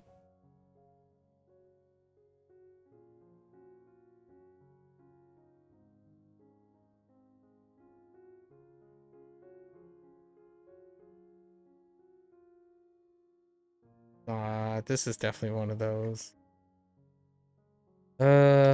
Okay. It's It is nuclear though, a nucleus. Yeah, we already know all the rest.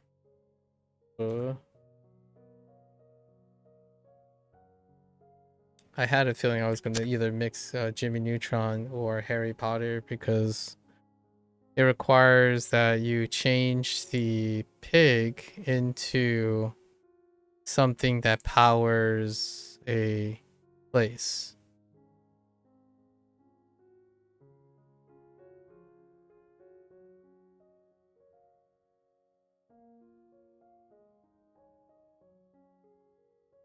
I think we're just gonna use like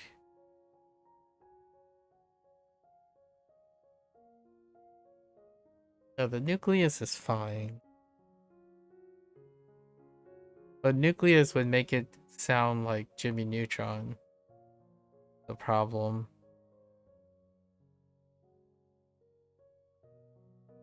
I can think of it more like a soul.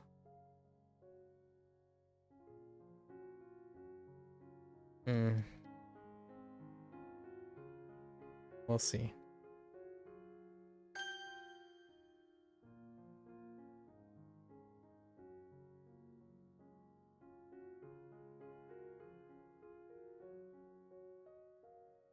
享受 我享受我的生活。 The other way. 胃病 我的胃病很严重。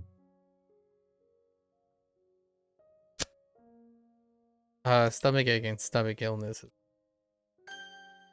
Logic.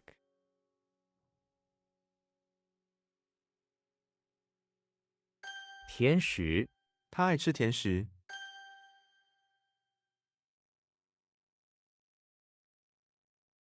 I get stuck on this so quickly.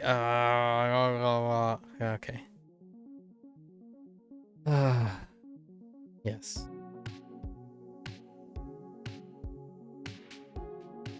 荣幸 能帮助你是我的荣幸。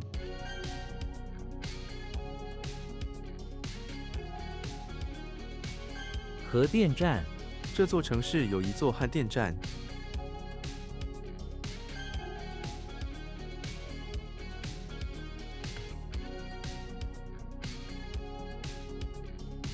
忍受 我不能忍受他烦人的声音。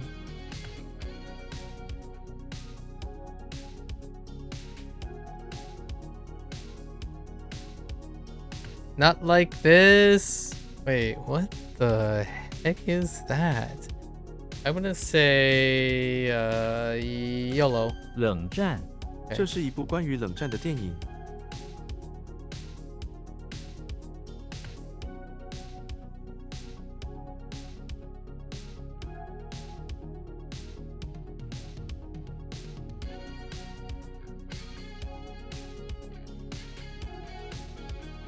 Finding the source of a leak.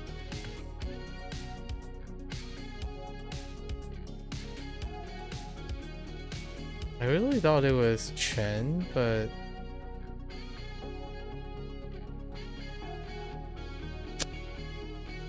the power source.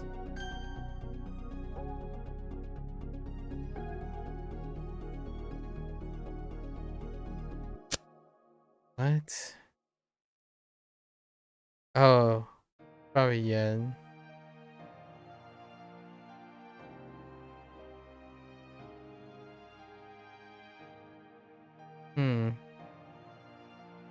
Maybe?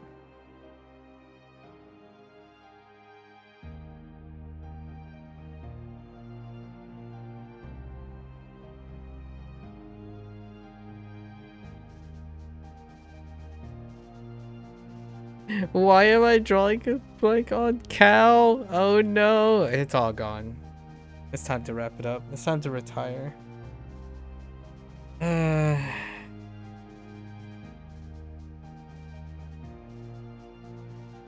牛 It's time to retire. What in the world? Oh. 正版这是一本正版的书。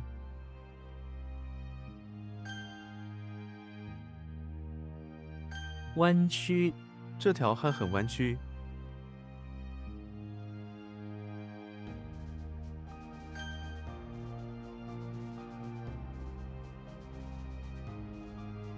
分享分享针筒是危险的。曲线这条路是一个美丽的曲线。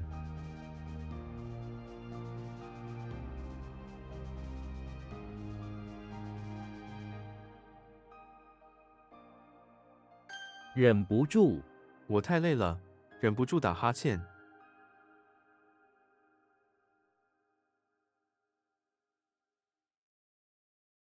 Can't help is can't endure. It's still the same.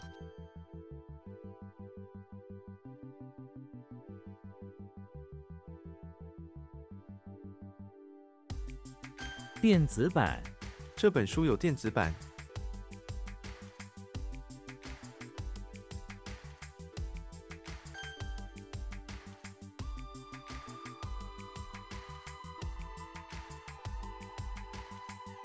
把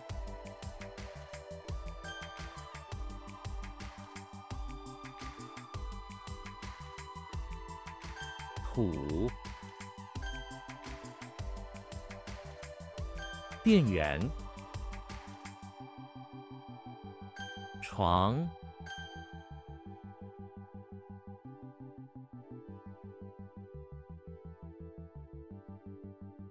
尤其我喜欢运动，尤其是打篮球。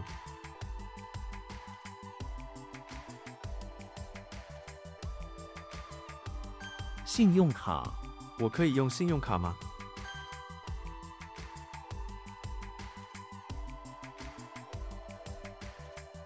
I missed the I. We're doing well there too. Yeah. What? Wait. Oh. 拧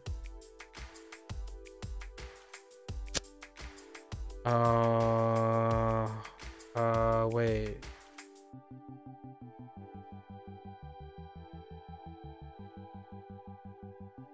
Wait a minute.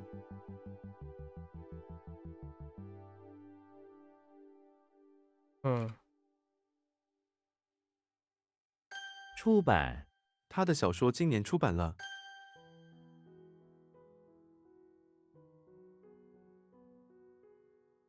So wow. I missed that. Missed to type the end. 会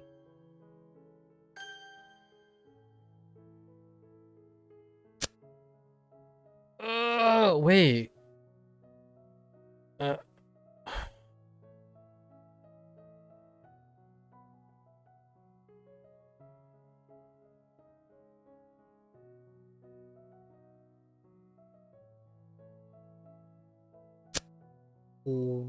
What is going on with that one?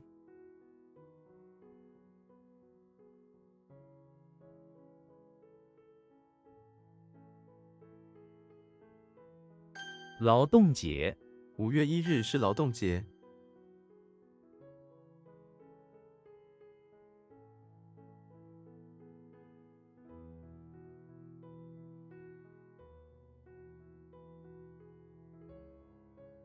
反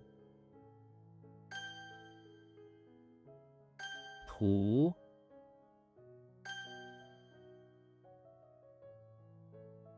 交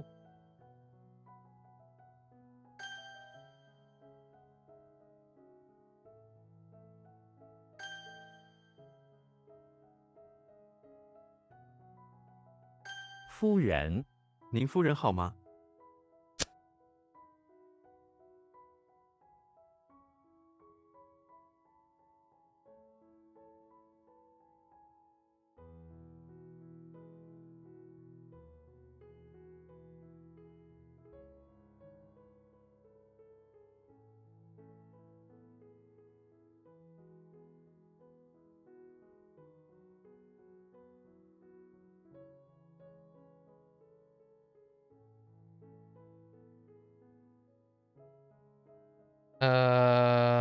？Old. 斗， Oh my gosh, I pulled that out of my butt. Oh, that's a measuring cup. I pulled that out of my butt. I'm like, wait a minute. Oh, that. Okay.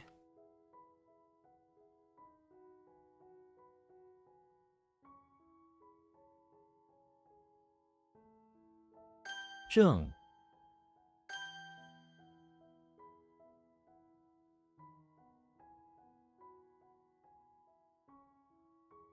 胡说，我知道他在胡说。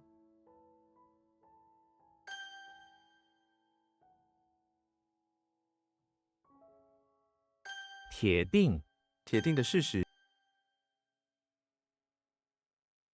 结，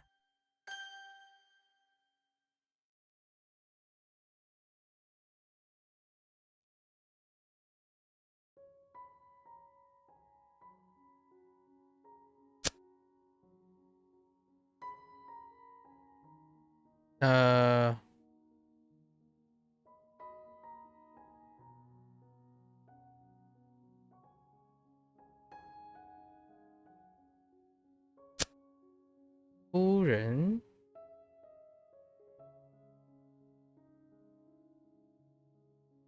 What is going on there? 总结，全面总结。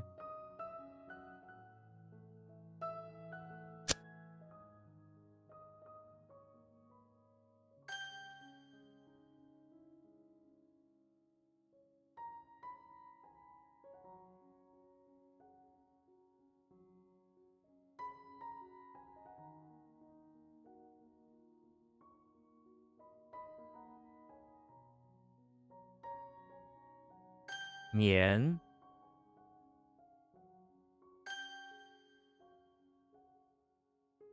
我，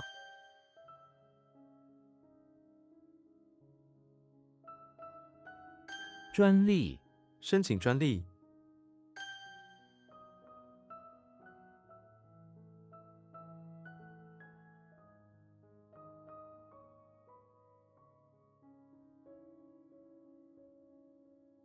Like overall, together, summary, overall.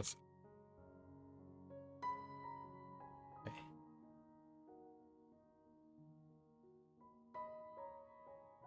Oh my gosh, single. Singles. Single components are so rough.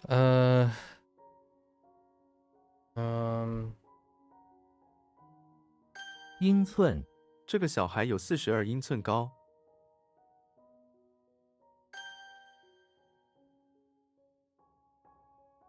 Wait.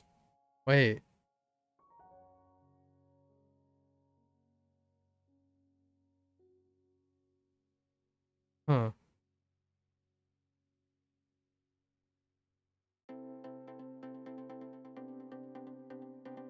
Oh no, I lost it.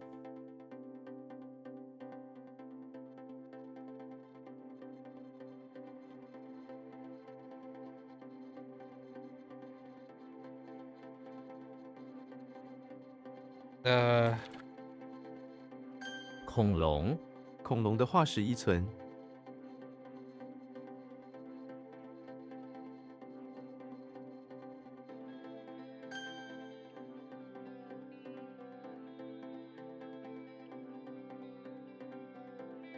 dang it. That doesn't work.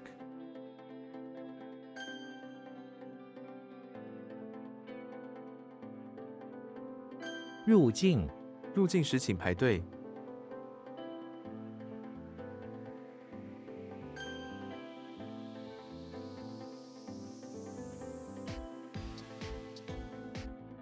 The heck?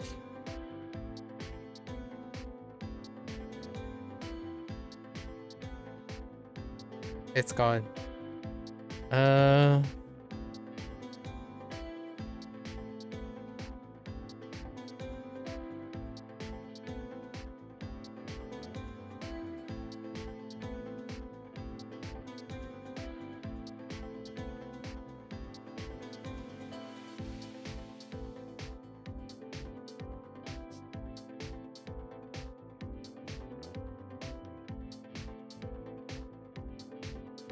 Yep, that is definitely gone.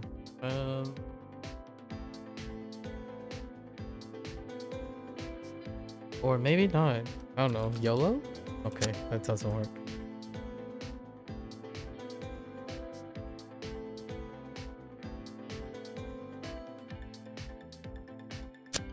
Okay, I don't know. I didn't. I thought that was okay.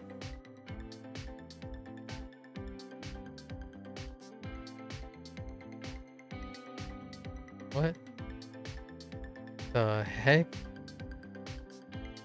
is that?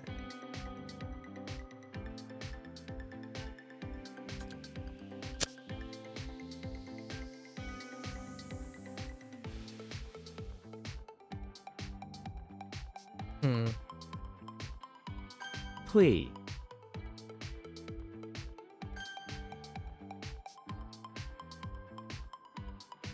Oops. I want to say it's like I don't know. Wait, 发烧? Is that not 发烧? Oh no. 发愁.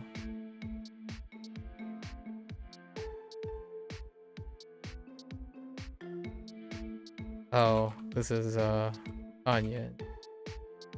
扮演他在这部电影中扮演主角。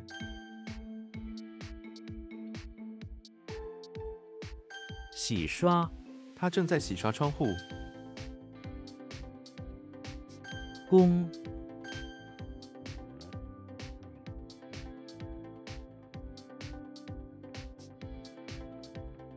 新娘新娘打扮得很漂亮。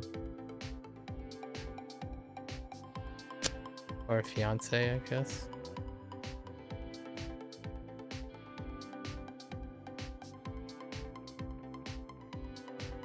It's gone. I'm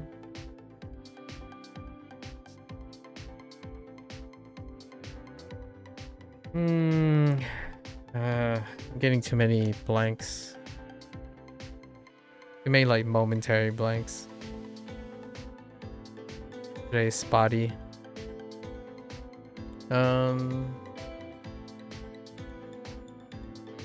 Wait.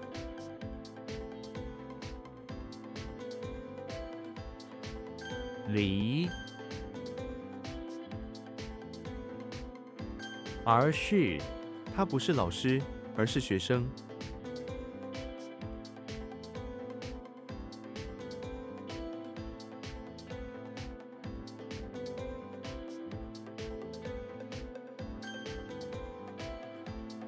Rather is good. Rather is actually quite good. 隔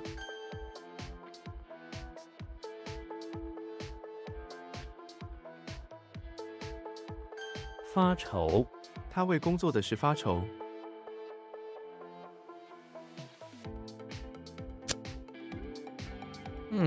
Just worried, I guess. Worry is fun.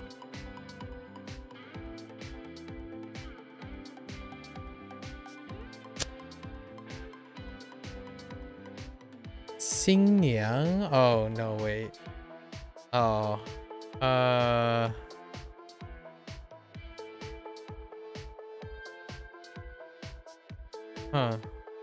Okay.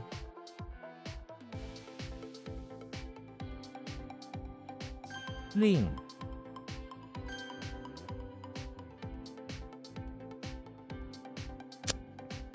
新娘? Is it like an aunt? No, it's a bride. That's still. We're just gonna. Fine.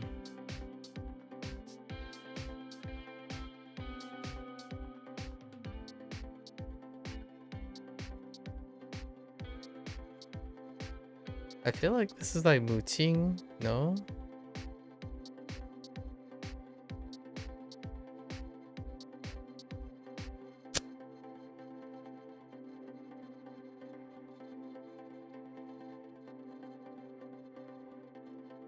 I genuinely don't remember. What is that? Huh.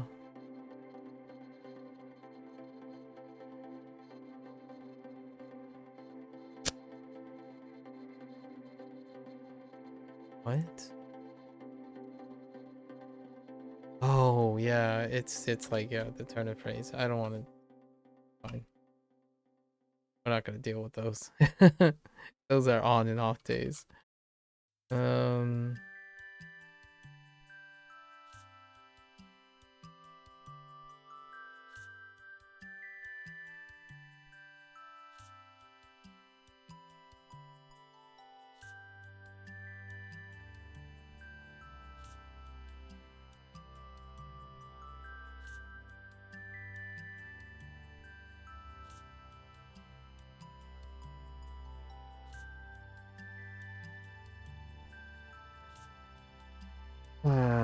This one's got. This one needs help, right? So, if dog.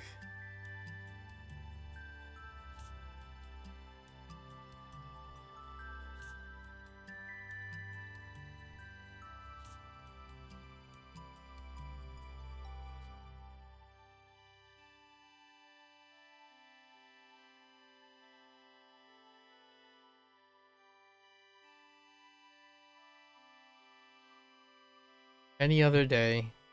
Today is pretty tough. I'm trying to be a little bit more selective today though.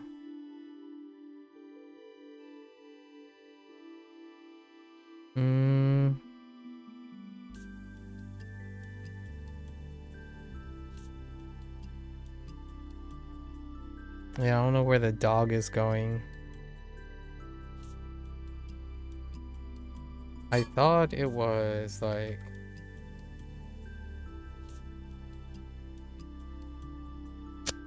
no.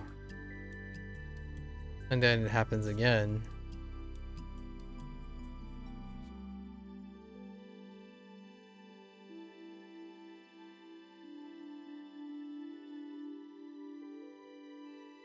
Maybe it's 猜测，我猜测爱情最终会胜利。猜测.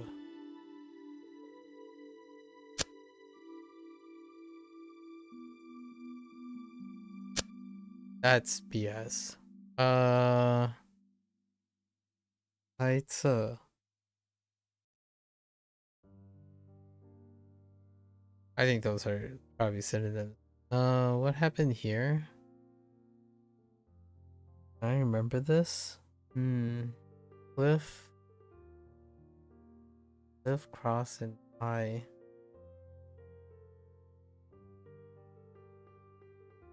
This one requires. This is recent.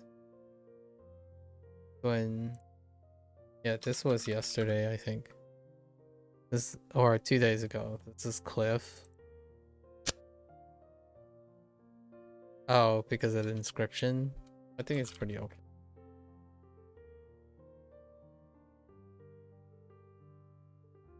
They want for this? A bride?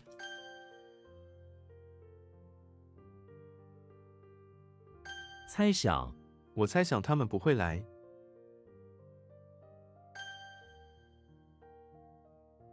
盾， Which is shield.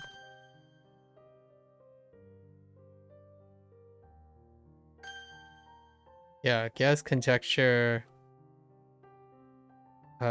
suggest, or predict.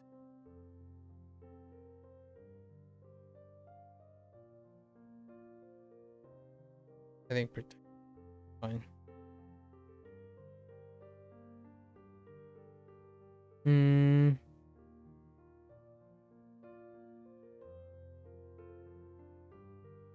Yellow? Okay. Good. 难看，它非常难看。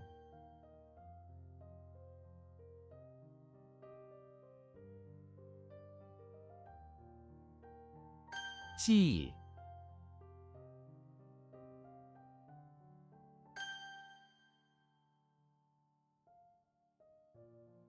农民，爸爸是农民出身。老，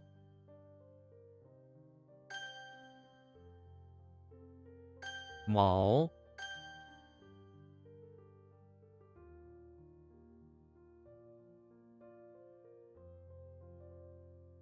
环境，我们必须保护环境。 The heck?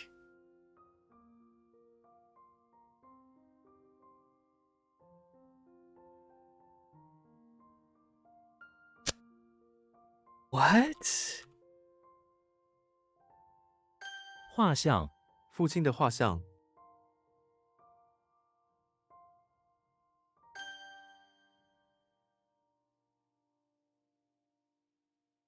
苹果，他正在吃苹果。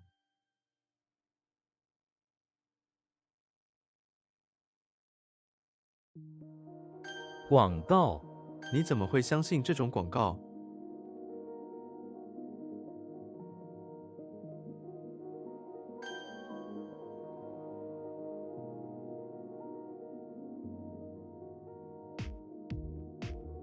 面积，计算员的面积。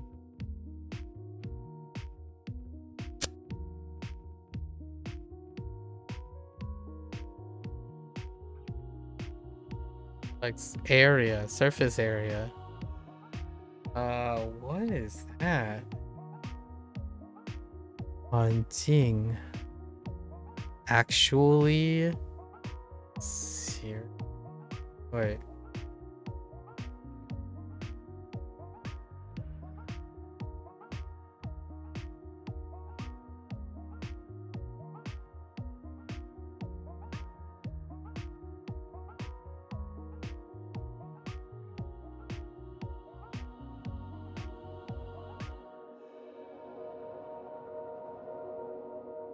环境 environment? How does that work? Boundary? Oh, the ring around the boundary. Yeah, we'll add this. This one sucks. I think ring kind of sucks in general. I think we're gonna add its area, its surrounding area. So Huang is not just ring and cereal. I think that's not good enough.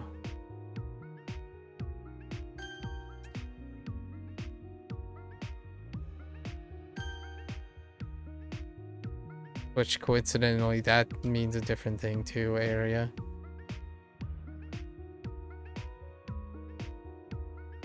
愁容，他想掩饰自己的愁容。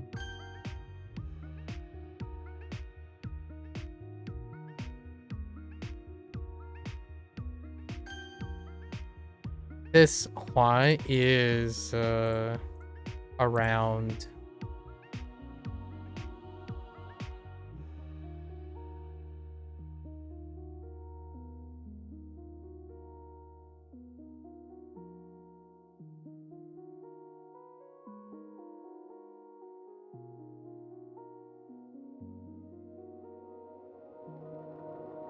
okay. What? Could have sworn this was like money or dollar.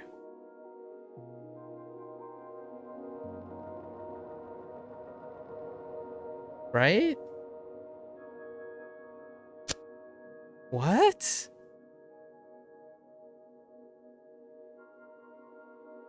Oh.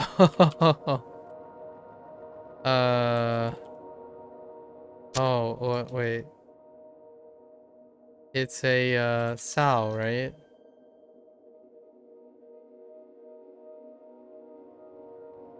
母猪 This is definitely credit card. Yeah, card should be fine. That was money. Money's fine. They wanted the credit and credit card. It's okay. I think today is a little better than yesterday. Yesterday was rough. I think at most I had like 9 items, which is still getting close to that 10%. All right. So we have Abyss.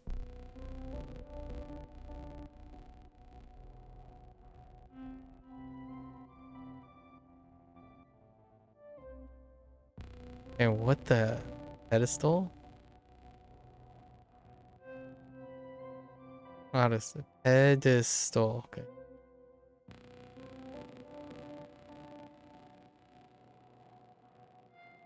Xia, right?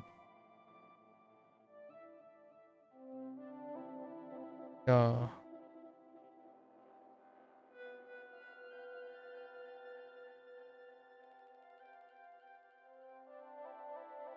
Xiao. Xiao.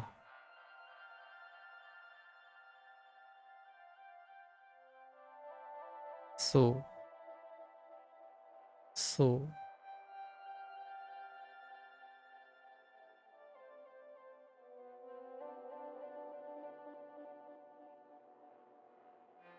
Xi.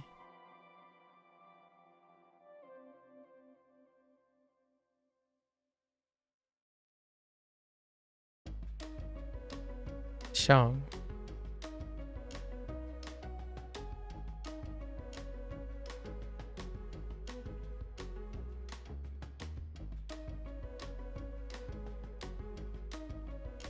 Heck.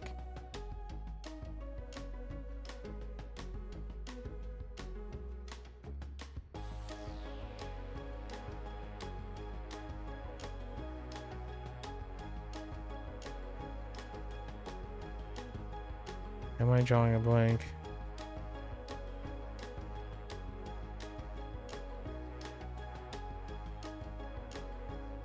Oh, that's so frustrating.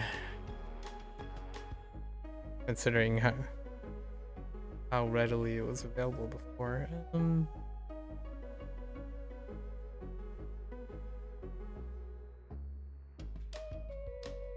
Oh, yen. Oh, yen.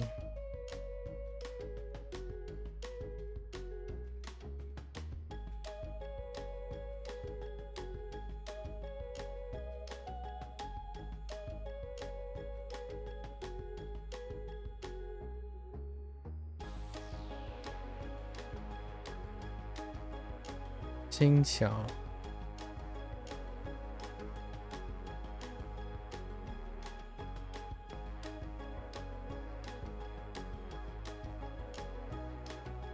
Jinku.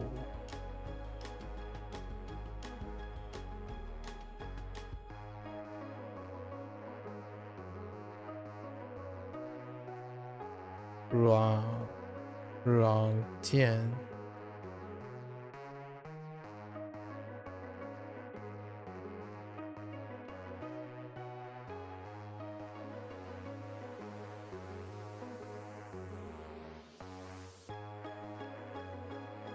Huati.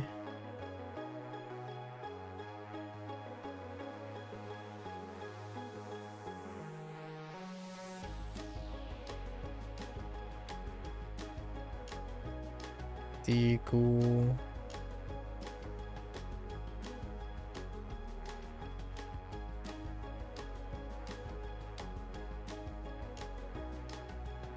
Ruang. Ruang.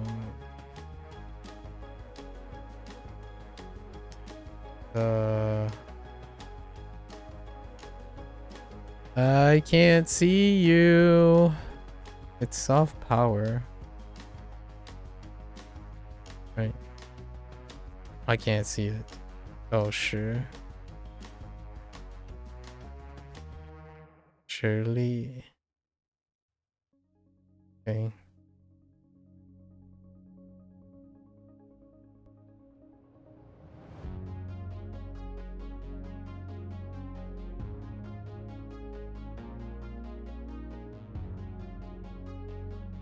怨言。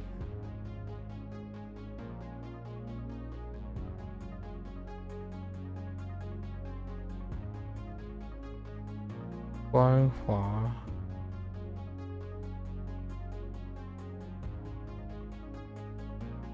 估计。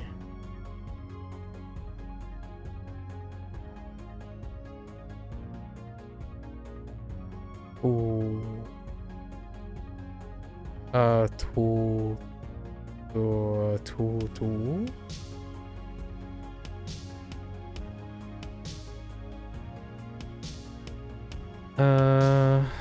No. Is it? Hang on. No. 不对。Yeah, makes sense.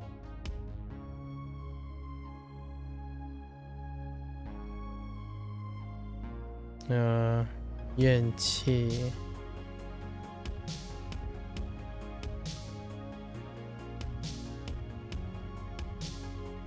堆积。Okay. Oh no, 堆积。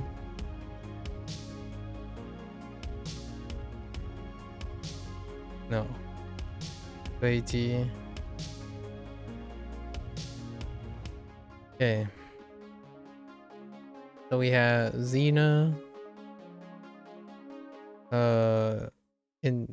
heading to the bathroom of the auditorium, taking a break, and was suddenly frightened all of a sudden by a prop monster, right? By a prop monster made of a bunch of crosses and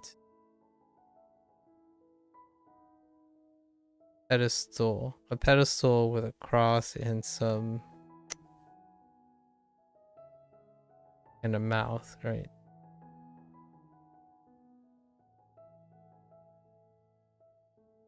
She draws her sword.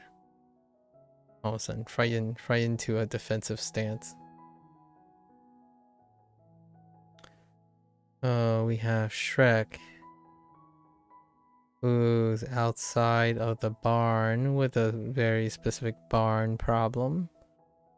He has some excess grain stocks that are no longer useful. So instead, he decides to burn them. Burn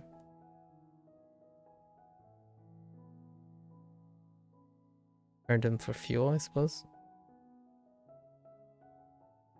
So in order to do that, try to create some sparks using a manual tool, right? And little by little, he was able to set it on fire. Maybe to cook something. Okay, we have Superman, who's in the bathroom of his house, solemnly getting ready to enter the abyss by summoning it in the bathtub using a like a pen key or something. I guess a pen key would be fine.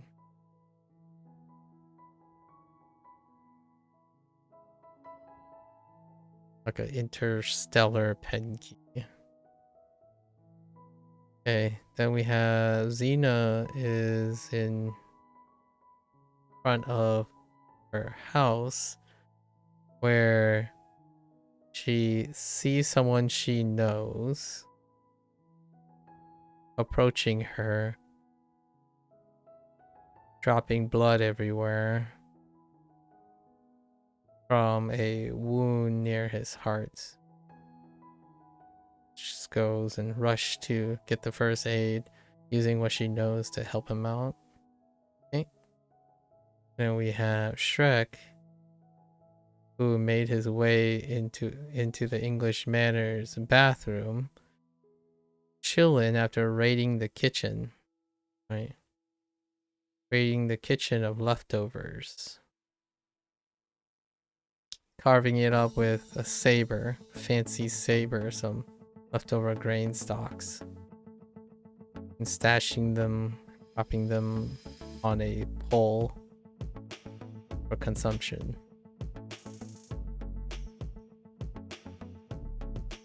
Uh, I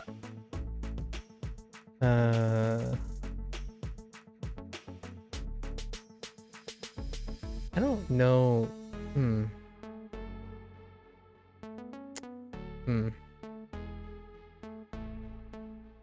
Anyways, good enough.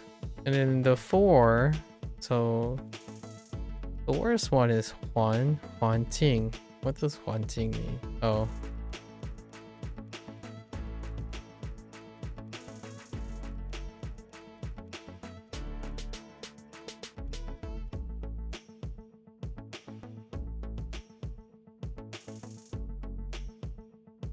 And it's gone.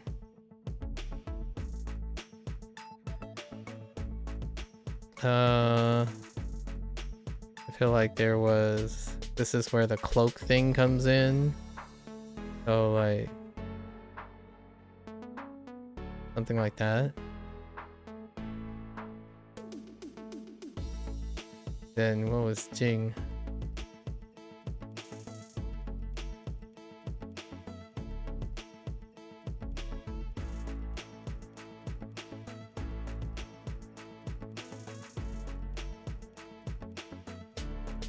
What was mirror?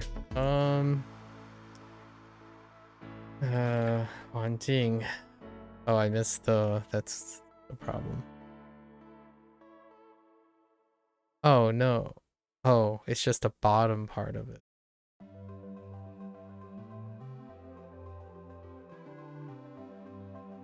Is that not a cloak? There's a dress, a mouth, and...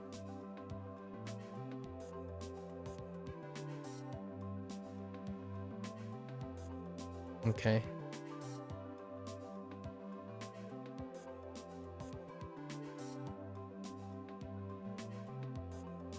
Let's try this again.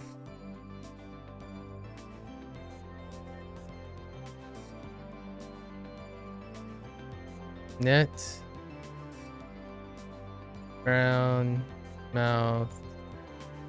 Dress.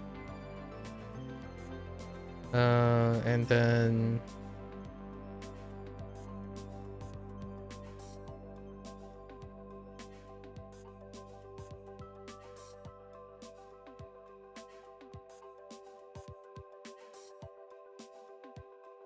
Right, on Jing. This was for surroundings. It's gonna be off the Huan. Then we have Tian.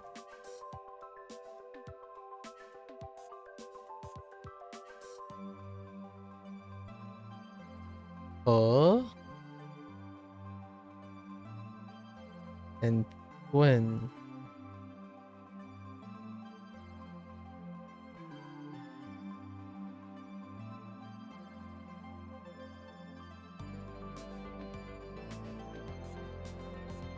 Oh, Tian is because of the truth.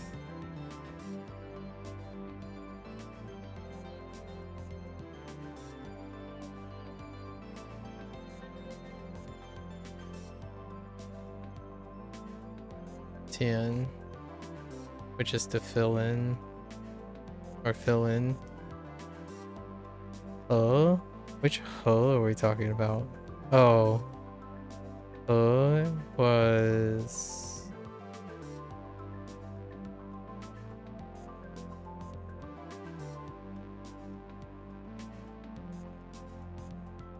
nucleus, and twin. Which twin?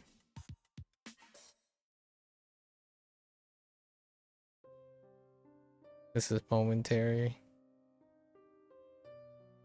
Yeah, twin.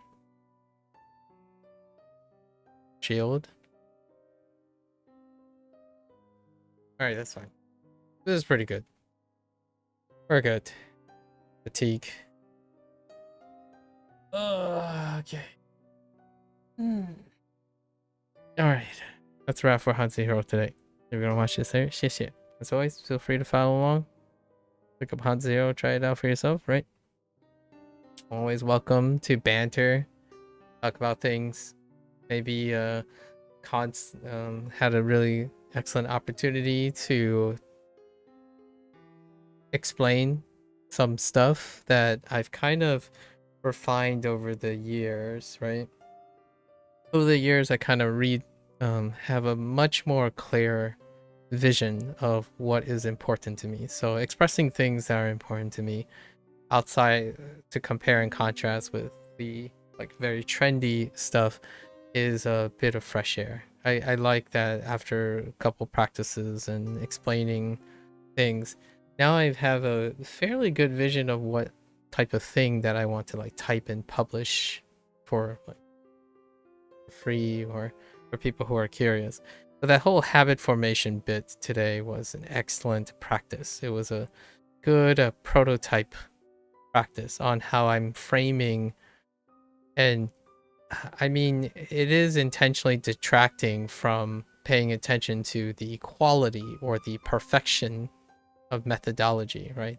Yeah, sure, you can say what are the optimal ways to reach your goal and stuff, but I earnestly think that that stuff can be downstream of a successful habit, right? A successful lifestyle change, and a lifestyle and a habit that is characterized with things that promote one to problem solve and critically think about their skill development, right?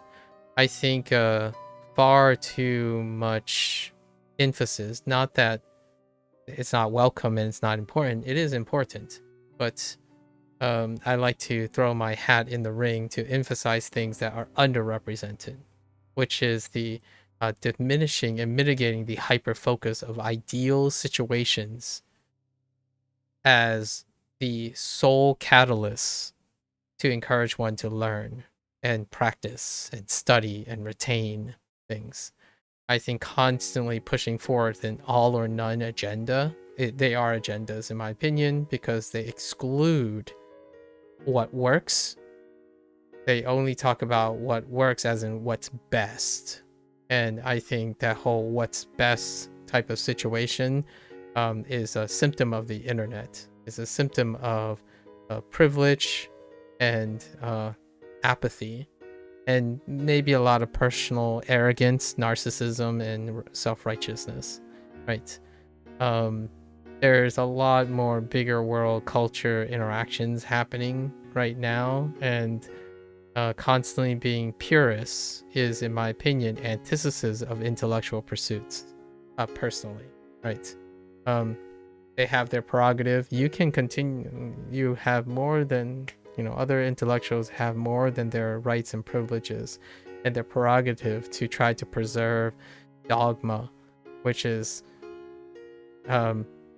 embracing an environment that is consistent and static and constantly exclusive and making it harder and harder for entry, while I also have the privilege and the prerogative to constantly make things more and more welcoming, right?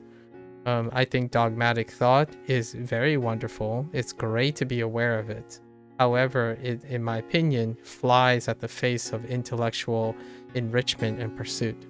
Like the creative process, critical thinking, and problem solving is dwarfed by a rigid, bias and prejudicial way of thinking, of acquiring new information. What is normal is something is something learned. What is something abnormal is something not learned. Whether there's a lot of people who do it or not, that constitutes as populist thinking, right? And that's what works for a lot of people. But don't provide double standards. There are lots of people who use certain tools, and if you're using a logic that perceives based on, that's presented based on numbers, then you can't ignore the fact that a lot of things that these purist people say don't work clearly works in some capacity. And if they're trying to push their agenda by saying it works because there are results, there are also results for the things they're ignoring. And I think that is what it means to be very narcissistic and incredibly narrow-minded, that can fly against intellectual pursuits. So, as per usual, I wanted to end with that sentiment, because when I truly mean, yeah, feel free. You're always welcome to come on by. We can share some ideas, discuss experiences, and possibly even create and collaborate new experiences, innovate, right? I think innovation, iteration, optimization of something that's standardized. What is standardized is normal and natural. What is not learned or established yet is going to be unnatural. It's the perspective is the person you're talking to.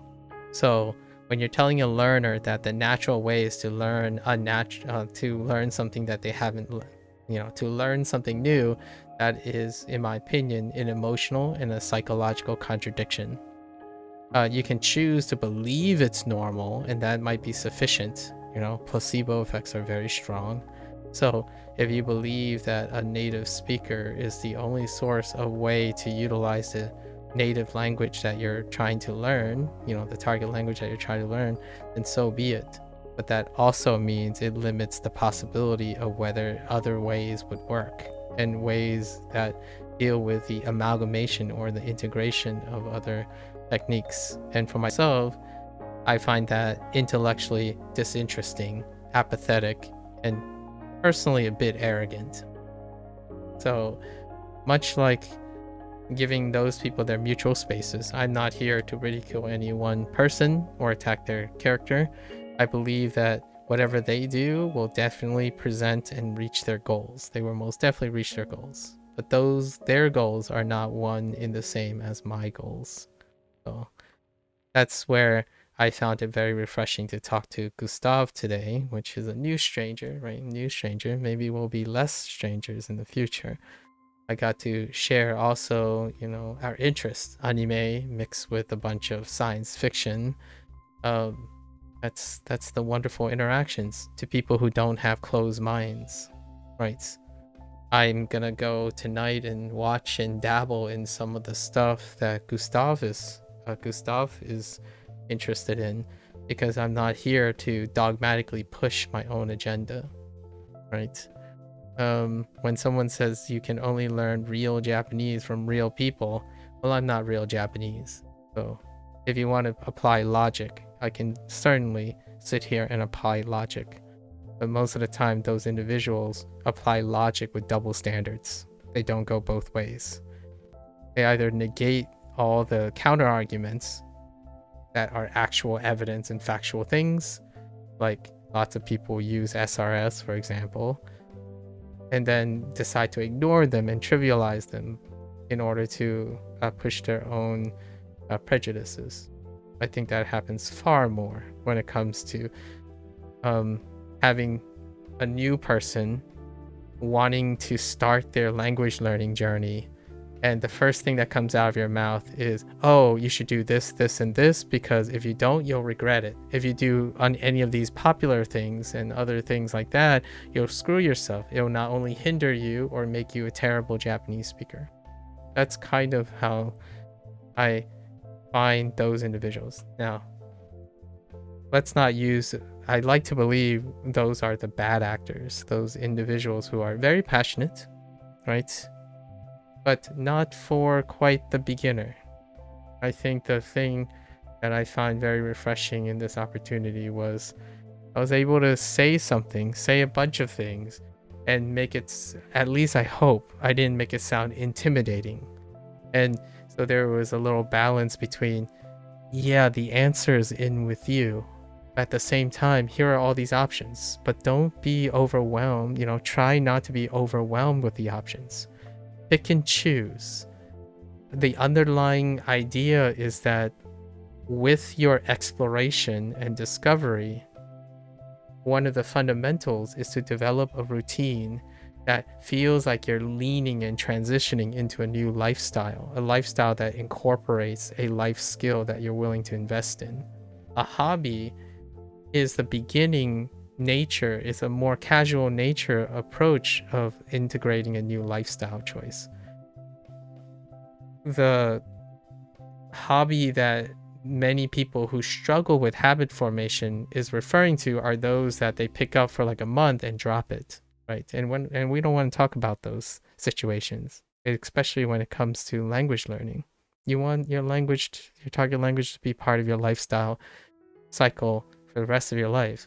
So regardless of what the quality or the badgering and the semantics of how quickly and ideal certain things are, happiness, consistency, and the ability to iterate and problem solve and optimize once you create a routine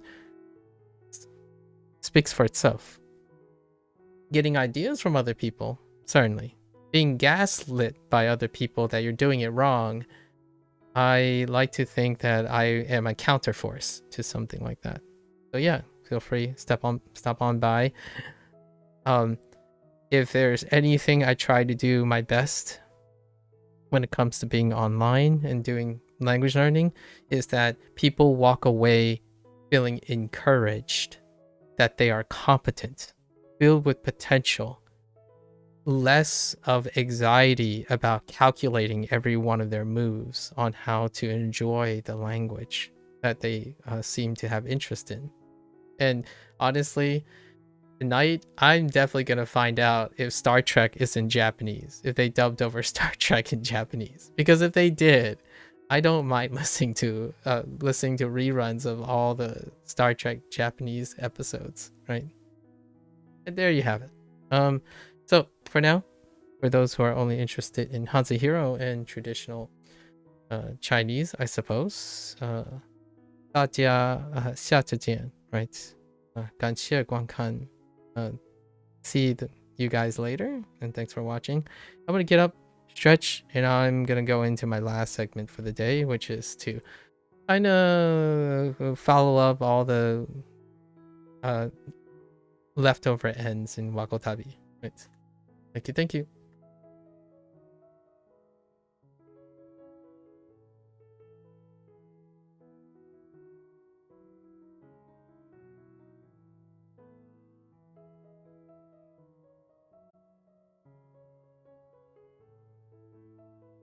I'll be right back.